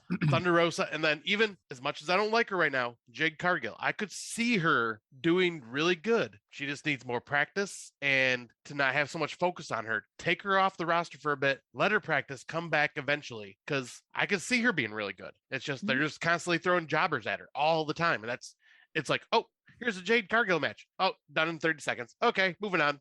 Yeah, it's boring. It's worked in the past. It did work for people like Goldberg, right? Yeah. But it doesn't work for women. No, like It doesn't. the women, especially in AEW, just need a little more time. Well, women wrestling has always been second nature. Like, let's just call a fucking spade a spade, right? Like, and I think it's what works for men will not work for women because people don't have the attention span for women wrestling like they do for men. Which I was also going to say this too. I am surprised, because everybody always makes like fun of the Young Bucks with their flippy flops all over the place. I'm shocked we don't have women doing that. Well, I don't Trish see Stratus did that I'll say for like years. I'll say it's been Right? a long time since I've seen that. Yeah, but we don't see the Trish Stratus wrestling that we used to see. No, She was a unfortunately. different breed because she got anyway. We're not going into the story of Trish Stratus. And well, actually, here's one more highlight I wanted to give real fast. But AEW is great at keeping kayfabe alive. Yes. Even during the internet era, you never know what's fucking real or fake. Good point. But as a negative, as I was making fun of WWE for being too cautious, AEW seems to be almost a little too careless. I think there needs to be that fine balance because there's a lot of their talent that's been hurt, like especially in this last year. And I'm not sure if that's just talent because of the talent themselves or because of just like bad like matchups and booking or what, but it's something. I think there's a training issue. Yeah, I think there's got to be something there. Yeah, and some of it too is some of the talent that they have. I mean, a guy like Ray Phoenix just throws his body around like and like Darby nothing. Allin. He gets hurt a lot, but it's mostly just because he does crazy shit. Same with Darby Allin. Yeah, same with Darby Allin. There's a difference between botching and doing crazy shit. And I think the botches are where we start to see like what happened to Adam Page was done by a very experienced wrestler. Like John Moxley is an extreme, like dude's been around, like he knows what he's fucking doing. So if those two can be in a situation where Hangman is not getting up, it's scary. It's a serious thing. So it's a good point that you're making, Scott. They sometimes are too careless. What I think they should be doing is, and I give AEW credit for this, every single time they go to the ring, they want to one up themselves. But I think they should, for Dynamite and Rampage, lessen it down a bit, save those incredible matches for the pay-per-views. Yes. Yeah, I could see that. Good But, point, Tim. at least with the Adam Page situation, they handled that well. I mean, I don't know if you guys remember the Matt Hardy thing or not, but good Lord, that match should have never continued. Yeah. They're learning. They're still a young company, right? If like in all fairness, they're still a young company, right? So, Yeah, that's true. Yeah. Right. Scott, sorry, I cut you off before. No, yeah, that was all I had to say. I was last. Well, as I said, men speak for me, and I just feel like just like female wrestling, I come last, which is fine because you guys say everything that I agree with. The only thing I'm going to add is I feel like I'm watching history repeat themselves. WCW went from being a drab, boring production to being exactly what AEW is now. They gave their wrestlers more freedom with their promos, as I'm sure you all remember, and that can be a blessing and a curse. And I think they have to be very careful the line they walk there. The other thing I think AEW needs to change, because I agree with all the strength, there's no point me adding to that. They need to stop worrying about what WWE's doing. Yes. Stop calling them out in the ring. They need to stop worrying about that. And they need to just continue to be the best promotion they can be. Because Tim, you made a point about attendance. Now, when they came here to Toronto, which it was available in Buffalo, which is 45 minutes from me, and I went to see it with Scott in Detroit. So it's not like I can't cross the border and go see it. It just cost me, as Rob has said, $3,000 to go to an AEW event. But those events sold out like that, and they will sell out like that again when they come to Canada. There's multiple WWE events that aren't moving. No one's buying fucking tickets that are coming up here. So AEW has it. They need to stop worrying about what WWE's doing and just focus on them being the best they can be with all the suggestions you guys gave. And that's the only other thing I have to add, because I agree with everything else that was said. It's valid points. Tim's Yeah. like, I thought Heather was going to tell me I was wrong. Look at his face. But no, it's true. Like, you guys made some really valid points, but AEW has a chance right now to be what Impact could have been 5 years ago, but couldn't. They didn't have the money. They didn't have the budget. Yeah. And now AEW has the fucking chance. Don't fuck it up like WCW did. Don't fuck it up like Eric Bischoff did. Here's your chance to like not fuck up Tony Khan. So let's see what happens. So our next topic is Mount Rushmore of wrestlers. So this is where we're going to pick 4. This was Tim's idea, so it's fitting that he should go first. Oh, I'm excited that you guys know what Mount Rushmore is. I'm trying to think of something Very clever to good. say back, but I've had half a bottle of red wine. So Well, I mean, honestly, slacking. if I there have finished my was some bottle. landmark in Canada, I wouldn't know what the hell it was. I don't even think you know which direction Canada is, Rob. Like, I'm pretty sure you think I live next door to you. It's that way. I know. Oh my god. Like, Rob boils my blood every day. It's where the cold is.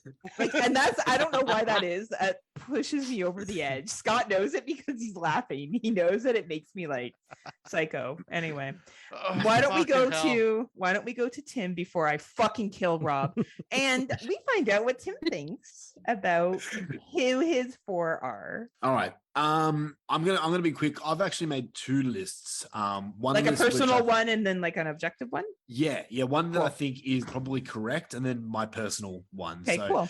the one that I think is probably correct, and 2 of these guys I don't actually, I'm not really a big fan of, but the one that I think is correct, I'll start with Bruno Sammartino. Oh, maybe. Then next we've got Hulk Hogan. Of course. After that, I've got a tie. I couldn't pick between these 2, but it's Stone Cold and The Rock. Fair number. And, Fair. And last, I've got John Cena. Well, yeah. You got to respect, right? All 5 of these guys, for obvious reasons, have done incredible things in wrestling and have made wrestling more viewable for people. I mean, most people, maybe not Bruno Sammartino, but most people know who Hogan, Stone Cold, The Rock, and John Cena are. But Bruno Sammartino, I mean, how many days was he as champion? So wasn't it like 300 and something or 500? What was it? it was like, you're old. Do you know? wasn't it like 1,000 or something like that? Yeah, not without Googling it, I don't know. But it was a long run. Yeah. It was a crazy amount. Yeah. I'm looking it up now. So, okay, while Scott looks it up, my personal list, I've got Chris Jericho. The man has been there, done it all. I still think he's got a lot to give, and he's just fucking killing it. Next man I got is The Undertaker. I mean, respect. for obvious reasons. He's just one of the best in the ring, and his longevity. I kind of put these 4 guys in different categories. Like they had to excel in all these 4 categories, and that's mic skills, ability, their character, and longevity. And so far, Jericho and Undertaker have surpassed that. Next man I've got is Hulk Hogan. Yeah. Say what you will about Hulk Hogan, the man is up there with the best in wrestling. And last, my 4 is Stone Cold Steve Austin for the exact same reasons. So Jericho, Nice. Undertaker, Hogan, and Austin are mine. Awesome. And I was like, and I did look it up, 2,803 days. Wow. That's Bruno There we go. Sammartino's reign. That's an AEW run for FDR is how long they're going to run all those fucking bouts for. Anyway, That's Rob, what's yours? All right. I didn't do all the fancy stuff that Tim did. I just came up with my 4. The Bushwhackers. Oh, Nice. Honky you know, I Tonk saw Man. them No, when I'm- I was like 8 years old, and I'm they kidding. still They're stay not with on me. my Mount Oh, Rushmore. As Those soon as you idiots. said Bushwhackers, I knew you were fucking with us. the cutest thing ever. Fucker. I love Aw. Bushwhackers. Yeah, no, Um, Scott and I are half drunk, so we're like, great pick. So number 1 on mine is Randy Savage. Yeah. His promos were incredible. His in-ring skills they were off the charts, and he was just. I've said this before. The guy's been dead 10 plus years, and he's still over. You know. Yeah. Yeah. He was just incredible. He's my favorite of all time. I loved watching him in the ring. Number 2 is everybody has an impression, right? Yeah. Number 2 is Ric Flair. Ric Flair to me is the ultimate heel in professional wrestling. Back in the day, his promos and everything were just incredible. I actually debated about whether putting him on here because his longevity has been a little too long, and I feel like maybe he's Like it's getting tarnishing- awkward, right? You know what I mean? Yeah. Like he's maybe tarnishing that legacy a little bit. It's like having a boner for way too long. Yeah, right. Yeah, you Yeah. got to see a doctor and have a drink. But Or come bang me. Either one. but he's I think he belongs on there. Number 3, I put Vince McMahon.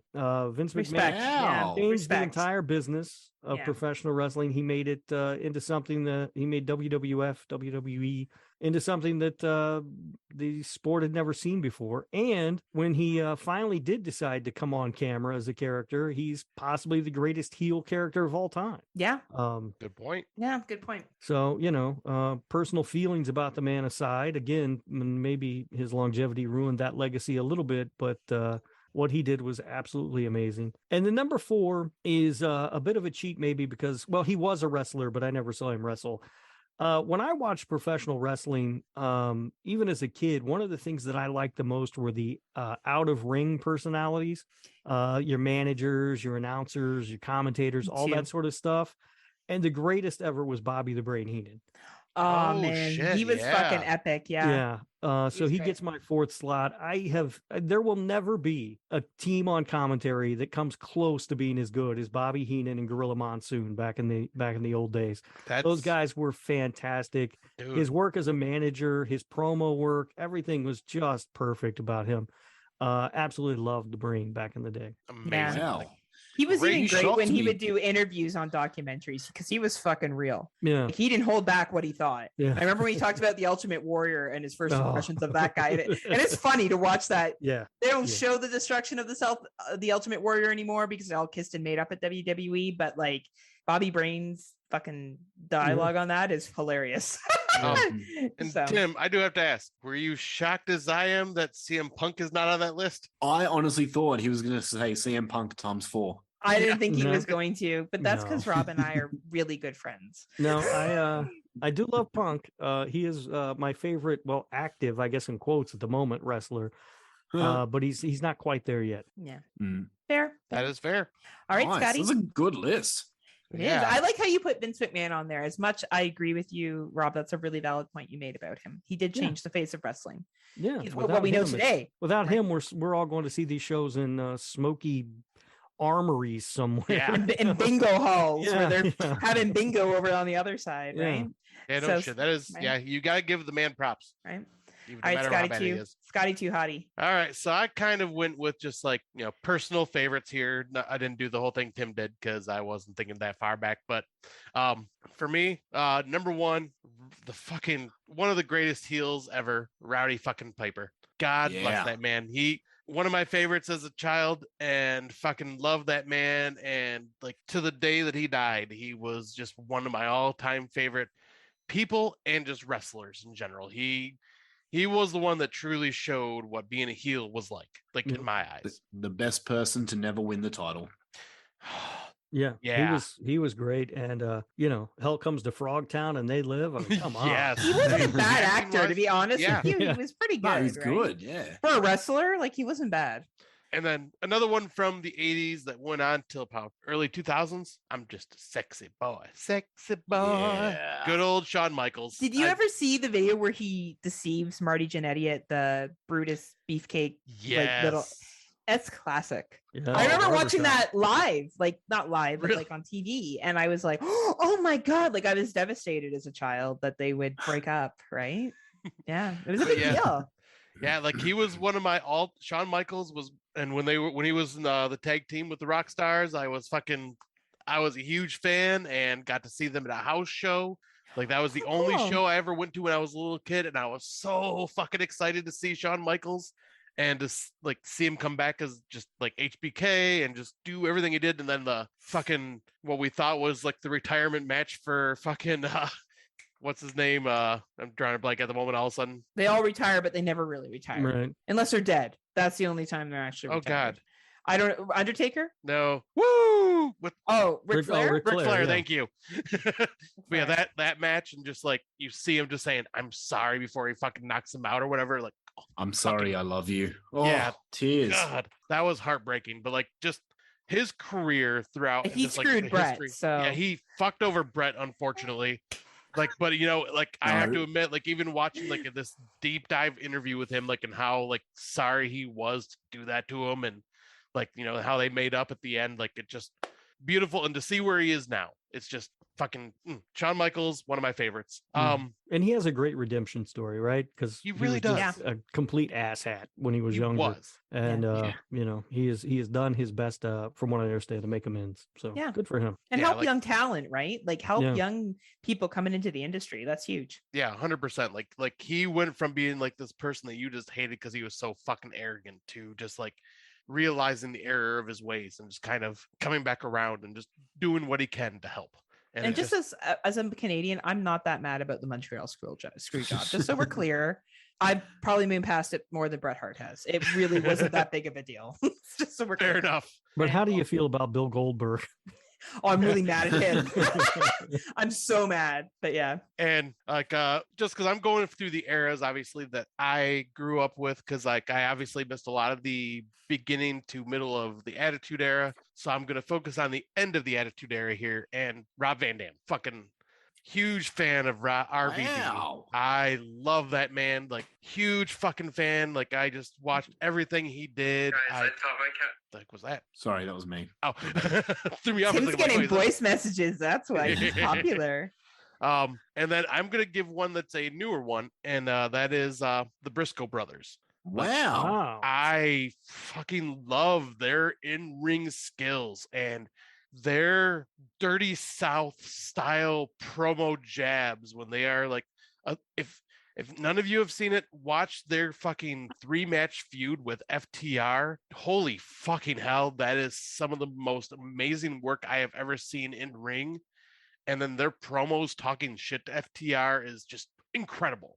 And like that's where I say, like, I was falling in love with Ring of Honor. I fell in love with New Japan like before AEW came around. Like, and I wish I had more easy access to it back then, because I would have been gobbling that shit up. But no, Briscoe brothers as my number 4, because fuck, they are so good, and I want to see more of them. Hey, better late than never, Scotty.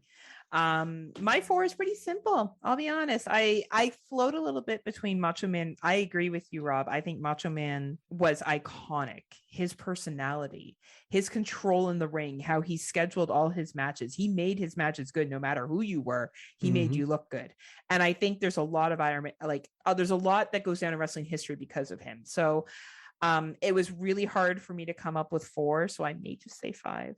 Macho Man, Hulk Hogan, and it's not going to be Bret Hart, because as much as I love Bret Hart as a Canadian classic, and if I was doing a Canadian one, it'd be very different. He's kind of a bitch, and like Tim's highlighted it for me. Like Tim was like, "Oh, he complains about Goldberg." I'm like, "Oh, Tim, he also complained about the screw job too." Like he's just, and I was like, "Oh my god, this is ridiculous." This man always brings it up, so he got removed.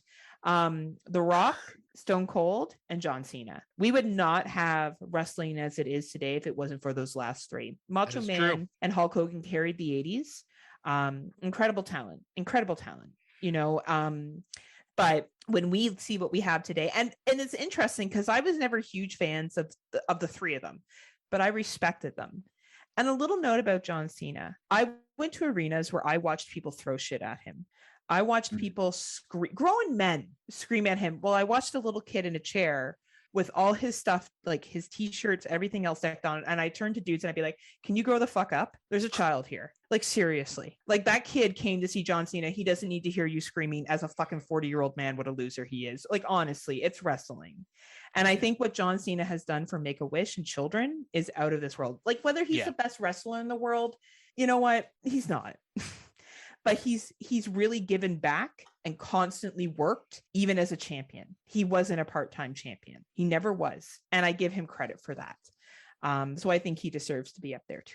100%. Also, just a quick shout out to Diamond Dallas Page, just for what he has done for other DDP. wrestlers. Oh, fuck. And like other shit he did too, man. He had some great fucking matches. Oh, he was an amazing talent, dude. but then like just the fact that even after his career was over, he is like bringing in these wrestlers that are struggling from drugs and addiction and just helping them. And it's just like, that's just an amazing story. It's a dark industry too, right? if you guys are interested in doing follow-up episodes to this at some point, we should talk about addiction. We should talk about Chris Benoit. Yeah. A lot of people don't want to talk about Chris Benoit. I think this group could, and how he should be remembered. Right? It's a really delicate subject. Rob will try to do his best to not make jokes throughout it. No, I won't. I will make jokes. I just know that now. If you don't want jokes, schedule it without me. I'm surprised that we all went through a Mount Rushmore. No one had Bret Hart on theirs. Yeah, I find that interesting. Yeah, I would have if a Canadian one, I would have put him because he's a Canadian icon. But as a Canadian, so is Chris Jericho. Like Chris Jericho has probably done more for Canada. Never changes that he's from Winnipeg, Manitoba, and most people don't want to admit that they're from Winnipeg, Manitoba. Like, let's be real talk here, right? Like, it's different saying you're from Toronto, Ontario. But I do respect Bret Hart, but his whining, like that Tim has showed me, has really like brought him down in my books. As much as I love him, much respect for everything he did, the whining is a little annoying. Yeah. The other one that I really thought about putting on my list and didn't, but was so close, was the Road Warriors. Those guys were so incredible. Amazing. Great tag team. Made tag teams what they are today, really. Them and the Rockers. They were like the first ones I remember having like a true style gimmick. What a rush. Yeah. Awesome times, right? Yeah. Well, they were over wherever they went. I mean, that's why they called it the Road Warrior Pop. I mean, they were huge. They were huge. It's a shame that addiction too there, I think. Yes. Oh yeah. It's the life of wrestlers, man, right? It's really hard. So we'll keep this, however you want to say, things that you want to see moving forward. I guess, Tim, what do you want to see in wrestling moving forward? Oh, okay. First and foremost, I want stronger feuds. Stronger feuds is what made me a wrestling fan, and I think what made all of us a wrestling fan. Every now and then we see really good feuds. I mean, MJF versus Punk, we brought that up, and that was amazing. But I want more of that. Like, I want more like Sting versus the NWO, Hogan versus Savage, Stone Cold versus Rock. I want more good feuds. And we really haven't seen many. Like, we've seen decent feuds, but nothing amazing besides MJF versus Punk. So that's the first thing I want to see going forward. The next thing I want to see going forward is something we've brought up a couple of times during this podcast, which is lesser injuries. And I know injuries happen. It sucks that they happen, but I think you can prevent them easily by stop going insane. Stop trying to one-up each other all the time. As I said before, leave it for the pay-per-views. You don't have to do it every single week. People are still going to enjoy matches on Dynamite, on Raw, on SmackDown, on Rampage, whatever. If they're still there, they're still going to enjoy them if they're not as crazy. And I think most people can understand why. The next point I have, my final point, and this is just, I couldn't think of anything else. This is something stupid for me, but I want more MJF. The guy's fucking gold. I mean, I can't argue with that at all. Yeah. Yeah, I mean, the guy currently is my favorite wrestler at the moment. I think probably most people's favorite wrestler at the moment, but the guy is just fucking gold. He's perfect to me. And when he wins tomorrow, I'm going to be fucking cheering my ass off. I'm going to be screaming like a little fucking girl. He will win. He will. It's funny. The thing about AEW is they, unlike WWE, they're not predictable. Yeah. So what's the chances of something happening and him not winning? But he's in home territory. AEW always lets people in home territory win. They're not like Drew McIntyre goes to fucking England or wherever they were in the Commonwealth where he should have won. And they were like, oh no, just kidding. Yeah, because I'll say like, I'm kind of glad he didn't. Fair. I understand that, but it makes sense for the hometown crowd. Yeah, it does. Yeah, I get it. Yeah, because Tim and I were having this conversation last night, and we're just like, yep, that's one thing we love about AEW is like, you think you know where they're going. 75 to 80% of the time, you're right. But Tony Khan has no idea. He's done a lot of blow. He doesn't. Yeah, I was going to say, he's just kind of like doing his own thing, like half the time. Hell, I think he just goes, you wrestlers figure out who you want to win. I'm going to just sit back because I just don't have control over you anymore. Oh, I disagree. I think he is taking control back, and that has a lot to do with Rob's boy there. But yeah. Yeah. All right, those are my 3 points. That's it. Rob. That's good, Rob. So I guess what I would like to see going forward is, first of all, hashtag justice for Punk. And what would that look like, Rob? I'm just curious. Well, he's got to be able to. He needs to come back and be placed back in that locker room leader role that he deserves. Okay. And why does he deserve it, Rob? Because he's a leader. He's a born leader, and he's a born leader. Yeah, he's respectful of everybody at all times. I really like you're respectful of me. Yeah. Okay. I really believe that we need justice for Punk. And then you mispronounced cancer. Sorry. And then I agree 100% with Tim. MJF. I had that written down too. Yes. I mean, that is the future of AEW. Right there. And I don't know exactly what that looks like. But he is, I think, right now, without a doubt, poised to be the future of this company. There was a lot of talk about, the four pillars of AEW when the company started. And I think for the most part, a lot of those other three guys have kind of fizzled out, but MJF is red hot right now. They'll be insane if they don't put that belt on him tomorrow night and run with it. He needs a long run, and just let him do what he's going to do, and you'll find plenty of fortune. And honestly, the only other thing that I really hope going forward is that we continue to see two strong companies. I'm seeing a lot more chatter online that maybe the sort of honeymoon period is over for fans in AEW. A lot of people are starting to complain. It doesn't help that there's been all the drama and everything. And honestly, it hasn't been a strong year for them, in my opinion. Agreed. Storytelling wise and booking wise. See, this is where I disagree with you guys completely, but that's okay. Wrestling's subjective. Well, I think I don't know that it's been a down year for them so much as they were coming off one of their strongest years in that respect. And so maybe it feels underwhelming because everything, it all out this year. I was not nearly as excited about things as I was at All Out the previous year, which in my opinion is one of the best pay-per-views ever. And you went to both, right? So you were in the audience for both. Yeah, Did you notice the reaction was different? In live, did you notice that? Or I didn't. It wasn't sustained throughout the night. Now, I have never been part of a crowd that was as crazy for the Acclaimed as that one was that night. I mean, people were losing their minds over the Acclaimed.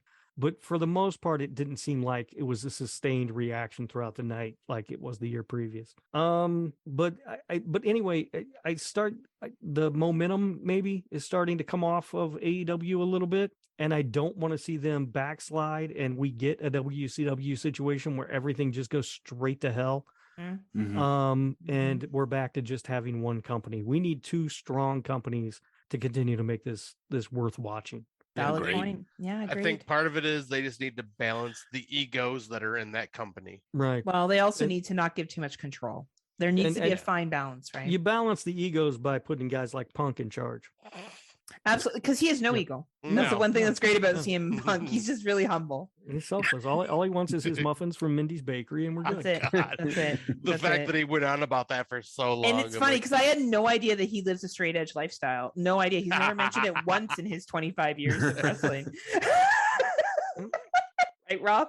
Yeah, he keeps all that he keeps it very, very. He keeps it private. It's all kept close. Yeah. Right. Did you have anything else you wanted to add, Rob? No, that's it. All right, Scotty, too hottie. All right, so going forward, like Rob had said, I want to see this competition between WWE and AEW continue to exist side by side to innovate each other, to challenge each other, to just make each other better. Look at what both companies need to look at what the other one is doing and just kind of compete and just do what they can to stay relevant. Another point is even in AEW or even in WWE, they do have a very strong roster for this, but the women's division needs to be focused on more. I feel like there are some amazing talents in both companies, and WWE is kind of going the route more of what I want to see, where they're finally giving a little bit more attention to lesser known wrestlers and bringing them up in the female wrestling industry. I forget her name right now, but she was just in the not this last pay-per-view, but the one before that. Start with an L, I think, but she was in the Chucky TV series. I don't know. I haven't watched enough. I think Liv Morgan was Liv on Morgan. Liv Yes, Morgan. yes, Liv Morgan. Sorry. Okay. Yes. I know because who Liv I had Morgan never is. even heard of her, and then all of a sudden she like came out of nowhere, like to me, because like I say, I don't watch WWE. Oh, yeah, that's true. If you don't watch it, you wouldn't have heard of her for sure. And so like hearing her just all of a sudden becoming like coming up to that like level at the pay-per-view matches and stuff like that, like that's what I want to see more of. Like, and WWE is going that route. I want to see AEW do that and just kind of strengthen what they have, because they have some really strong female wrestlers. Mhm. They have really good talent there, and they have some really good homegrown talent there, and they need to work on that, because Britt Baker is fucking top notch. Jamie Hayter, top notch. Soraya, well, I guess we'll see tomorrow, but she was Oh, well, fucking Paige top is. notch. Yeah, I'm sure was, she'll be good, right? Yeah. like she was amazing back in the day. And so like I want to see that improve in both companies. And other than that, like I just want there to be kind of like I guess for more like AEW, less backstage drama. Focus on what you have, get your egos in check, go Yep. forward. Get rid of the elite. Yep. I mean, That's obviously the problem. Mm-hmm. Kenny I mean, Omega. I do Yeah, have to say the elite, Kenny Omega aside, like I won't say anything about Kenny Omega, but Young Bucks, they do have a bit of an ego. I think that's more of an act, though. I think I it don't might think that's be. Like, who they are. Once again, that's where I was saying like they Right. do AEW does bring kayfabe to life a lot more than Yeah. WWE does, so it's hard to tell. Like, I don't But- really know people's personality in AEW, I'll be honest. Like, besides like people that don't have a personality and they try to fake one when they're out there, and you're like, you're probably not like that because you probably don't have a personality at Right. all. But if you're like a really good heel, I don't know. I have a hard time. Like, I don't like how much of that is true, how much of that is false. Right, kind of like like where MJF, it's like okay, Yeah. I'm having a hard time like realizing who's the real person here. Right. I'm not sure Um, he knows. yeah. Yeah, props to him, by the way. That's a huge commitment to maintain that kind of personality and rip up kids' pictures when they Which- draw shit for you. Yeah, I was just gonna fucking say like cons. that. So that's good. Like, That was my friend, actually. His daughter, that picture that he fucking Right. ruined, that was one of my good friend's daughters. She drew that, hand drew that, and took it to him to sign, and he fucking just all over it. And Right. She loved every second of it. That's so good. Right. Yeah, you've got to be real careful when you purchase a meet and greet when you're taking your kid to see Yeah. MJF. You've got to Yeah. know what's coming. or any have you heel guys- for that matter, have you- right? Have you guys seen MJF's cameo? You know, No. cameo where you can No. get Oh yes. celebrities. Yes. So MJF charges here in Australia about $700 for a 30-second clip, and his intro video is, you're probably asking yourself why I'm charging so much. It's simple. I don't like you. That's it. I mean, I would pay That's money smart. to have him insult me. Right? Right? Right? That's pretty good. That's Um, amazing. Did you want to add anything else, Scotty? Nope, that was pretty much it for me. So I think we've all echoed it. Here's the thing. We have a chance right now to go back to what wrestling was in the late 90s. Tim brought it up right at the beginning. We have a chance. Impact couldn't do it. Ring of Honor couldn't do it. New Japan is too far removed. People can't get access to it. AEW, you've been given the fucking gauntlet. Here's your chance to Mhm. actually come and be a viable option for wrestling fans. And WWE, now that Vince is removed, and props to Vince, I agree with Rob for everything he said about what Vince has done. It is a new era. Yep. And we need to get rid of what I want to see. Please stop putting old wrestlers in fucking matches that shouldn't be wrestling. Mhm. Please stop making me watch these gentlemen do it. Somebody come in and tell them it's not a fucking good idea. We don't see Trish Stratus come in and do this shit. You know why? Because she's fucking smart. She's running a yoga studio in Toronto, making tons of fucking dough. That's what she's doing with her like 2 fucking kids. So I'm tired of seeing that. Let's change that shit because it's sad and it's depressing and it's scary. Except let's Sting, because Sting's amazing. Sting, I Sting think, can just gotta pull it do off something, yeah. though. The difference with Yeah. Sting is that he can pull it off. Someone like we know who I'm talking about without Yeah. seeing the actual person. Yeah. There's a certain individual who keeps coming back, even with Jeff Jarrett. As much as I actually do like Jeff Jarrett, I agree with you, Tim. I like Jeff Jarrett. I've liked him through when he was with Road Dogg and he stole Road Dogg's song and he went to WCW. Like I like Jeff Jarrett. I liked him in Impact as well. I think he's a fucking excellent heel. But I'm careful when I see old guys like this in the ring. Their role has to be to mentor. Chris Jericho does this like a fucking boss. He puts people over every single time. Like when he came down to the ring, when Daniel Garcia was like shaking hands with Daniel Bryan, he was like, "What are you doing? What are you like?" He fucking nails it every single time, any day of the week. And that's what that role needs to be. If you're a mature wrestler coming back, he has the Ring of Honor title on him to give power to it. Not because he's like, "Oh, give me a title." It's like, no, I want to make this mean something. So I'll make it mean something. So I agree. I want to see AEW not run the role of WCW. I want to see them be better. I want to see them thrive, and I want to see WWE get better. And I agree with you, Tim. I think that in 2 years we're going to see much better. And wouldn't it be nice? Like, wouldn't it be nice to be like, "Oh, it's Monday night, I really want to watch Raw. Oh, it's Wednesday night, I really want to watch Dynamite. Or it's Friday night, I really want to watch Rampage." And want to watch 10 hours. So no one ever right now. Though I enjoyed the episode of Rampage we sat through. Yeah. I enjoyed it quite a bit. It was a very good episode, but I respect what you're saying, Rob, that the booking isn't as strong as it could be. And let's make that better. You're never going to please every wrestling fan. I've been a wrestling fan for fucking a billion years, and tons of dudes I've hung out with and watched wrestling with.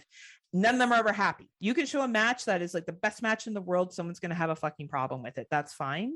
But you need to make it entertaining. So let's make it entertaining, and let's make real two companies that are strong. And I'm happy if they do Ring of Honor, but I agree. I think you guys have given me more insight tonight. I do think it should be a separate show. And I'd love to see Impact do something, but I think that one's going to fucking be buried real soon. And that's a shame because there's been some good people in Impact, but I don't think they can keep up. Like, I don't even know how they keep the lights on. I'll be honest. And you know what I mean? And also, are they still doing the show on Twitch? They are. Well, I don't know if they're doing it on Twitch. I know they have it here on Fight Network. I don't subscribe to it because it's so expensive. It's 2 hours, I think, on Tuesday or Thursday. So I don't know. Maybe they do something on Twitch. You used to be able to watch it on Twitch. Okay. Wow. And I want to also give like a quick shout out to just kind of thank AEW for bringing New Japan Wrestling to an American audience with their Forbidden Door pay-per-view. And I hope they continue to do that because there is a lot of great talent that comes from there. And it's just unfortunately underseen because it's not WWE or it's not. Well, and we don't have access, right? Yeah. And and that's the power that WWE's done. It's almost set a curtain. Like, we're the best. No one else is better. You're going to like us no matter what. And now AEW is allowing exposure to other things, but hopefully we have a second nightstand. Maybe this went better than planned. I love this. We have another night because I'm never going to go on Tim's show ever. He's asked me never. So I'm not big on second dates. So we'll I know you've told me, Rob, very much that if we had a one night stand, Rob would never call me the next day. He made it very clear. Rob, I'm drunk and I'm ready to bang. So are you ready for a second date? Rob's like, But I very much want to thank our two very special guests that we had here tonight. As much as we may tease them, as much as Tim refers to me as that bitch and refuses to say my name on his show and goes on how he only likes Scott. And how he's asked me to be on the show, but I refuse to be on there. I know it's actually because Tim has an undying love for me, and that's why. So it's okay, Tim. I understand, and I love you too. So, but I would like to thank both of them for being here. But why don't you guys pimp your stuff because you're fucking bosses. So, Tim, you go first. Oh, thank you so much. I always love you. No matter how much shit I give you. It's funny, this podcast was a lot more clean than I expected. It's because we talk smack in the chat because I turn it up. Yeah. That's not actually how I feel or who I am. If anyone saw our chat, I think we'd all be canceled. Oh, yeah, we would be. Yeah. Should I say to Rob and the stuff that Rob says back to me alone? Like But thank you guys. Thank you so much for having me on this one night stand. You can check me out at For Dummies.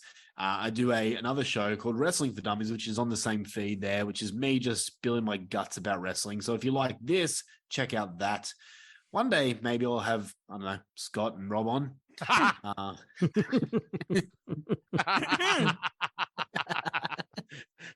You know, Tim, this didn't take much to organize. Remember how you said that the time zones didn't work and I did it in one shot? Remember? Do you remember, Yeah, Tim?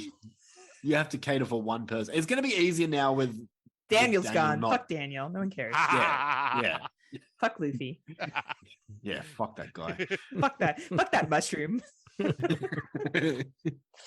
But yes, there's where you can find me. And thank you guys always for having me on. Such a pleasure, Tim. You're one of my favorite podcasters besides Rob, because Rob's here. One of my favorite people. I just love you, Tim. But Tim's shows are the Love you best. too. Like Horror for Dummies. If you're not a fucking Patreon, sign up, man. It is like Tim is the hardest working podcaster, honestly. 31 days of horror. This motherfucker recorded 31 different podcast commentaries on different films, which is pretty impressive, especially because he's Still tired. like, I don't know how you did it, Tim. Honestly, like, I don't know how you do it, honestly. And like, a shout out to your wife who takes care of your kids, like, because she's doing that while you're doing that shit. So, and the other lovely gentleman we have here is Rob Humphreys, who knows a lot, is a very intelligent individual, and it was really nice to have him on here tonight. So, Rob, do you want to pimp your stuff as well? Yeah, I mean, I don't know why Tim got to go first. Oh, because he treats me like a person, Rob. That's why. First of all, thanks for having me on. I appreciate the invite. A big fan of Tim's show, Horror for Dummies, and so it was nice to hang out with him. Also a big fan of Friday Nightmares. I do really love listening to you guys. My favorite thing to do is to comment in our chat while I'm listening along, just to point out all the things that you get wrong. Can we mention that you listen to my other podcast and tell me how no. I'm wrong there too? Yeah. I let you know when you're wrong there. You let me too. know all the time. Like, that Yeah. it's my fault that you watch movies. You made those poor people watch Winchester. Dude, it was. I told you why I did that. But you can I do have two shows you can listen to. You can catch me on Slasher Radio or over on This Horror Life. Both of them can be found wherever podcasts are found. And they're awesome shows. Rob is very, very knowledgeable. He's being very humble right now, but he is a great podcaster. I don't function well with compliments. I know. Yeah. I know. Can I just quickly I just want to apologize to Rob. Rob, I'm sorry, man. I've been sleeping on Slasher Radio for the longest time, but this week I've done a little deep dive on Slasher Radio, and I'm fucking loving that show, man. I'm really digging it. That one tends to get a little Not more than longer. Friday Nightmares, though, right, Tim? Friday Nightmares, I'm up to date, and same with This Horror Life, I'm up to date. But Slasher Radio, I it's just a podcast that I keep reminding myself I've got to listen to, but I keep forgetting. And then this week, I've listened to one episode. I'm like, I'm kind of hooked. This is great. Well, thank you. It's a fun time. It is. Your interview with Art the Clown was fucking amazing, even though you weren't there half the time. I was there for half of it. Where was he? Where were you? I fell asleep. Seriously? Yeah. On the podcast? No. We were supposed to interview him at 3 p.m. and I fell asleep and I woke up and it was 3:15. Oh, So I joined okay. halfway through the interview. Nice. There are two other hosts on the show, so they Yeah, they're fine. They carried it. It's they fine. basically just talked shit about me while I wasn't there anyway. Aww. And then David Howard Thornton told me to sit in a corner because I liked Halloween Ends. So, It's okay. No, we don't bring that up on this show, Tim. It's okay. That's right. I forgot. It's okay, Tim. This is a Don't safe make space. Tim upset. It's a safe space, Tim. I mean, it's easy to make fun of Rob. The man wears Crocs. Oh, I That's do right. love. Right? I do love my Crocs. I can't wait to get to the beach. Yeah. Big move for you coming up, huh? It's exciting times. Well, as you know, Scotty and I are proud to be part of the Legion Podcast Network. We are part of underneath the Kill the Cast feed. This is our one night stand wrestling show, but I don't know. Who knows? Maybe we'll do this more. I would like to. I thought this was a lot of fun. This was a This blast. Hopefully Tim and Rob come back.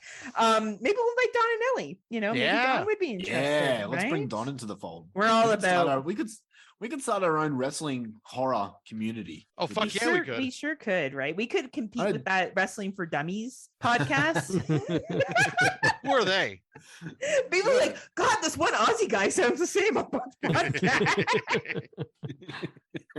Anyway, we are proud members, as I said, of the Legion Podcast Network. If you would like to be a Patreon and sign up for all their bonus stuff, like, I don't know, codes and special episodes, Scotty has one question for you. What are you waiting for? What are you waiting for? And what are you waiting for? Sign up for, please listen to Horror for Dummies and Slasher Radio and This Horror Life today. Thank you for listening. I hope you had a great time. And we'll be back next time with, I don't know, some fucking random horror movies that these two will watch and then complain to us later on their shows how they didn't like them, or in the chat how like I'm too woke and Scott likes everything and Tim's number one Speak No Evil is now in his bottom 10 because he didn't like it. You can listen more about that. We can discuss that on another podcast. I'll debate that movie with you. Oh, no, I think you have a valid point for thinking what you think, Tim. I know what you're talking about. But anyway, you need to listen to Horror for Dummies to hear more. So thank you, gentlemen, and good night. Good night.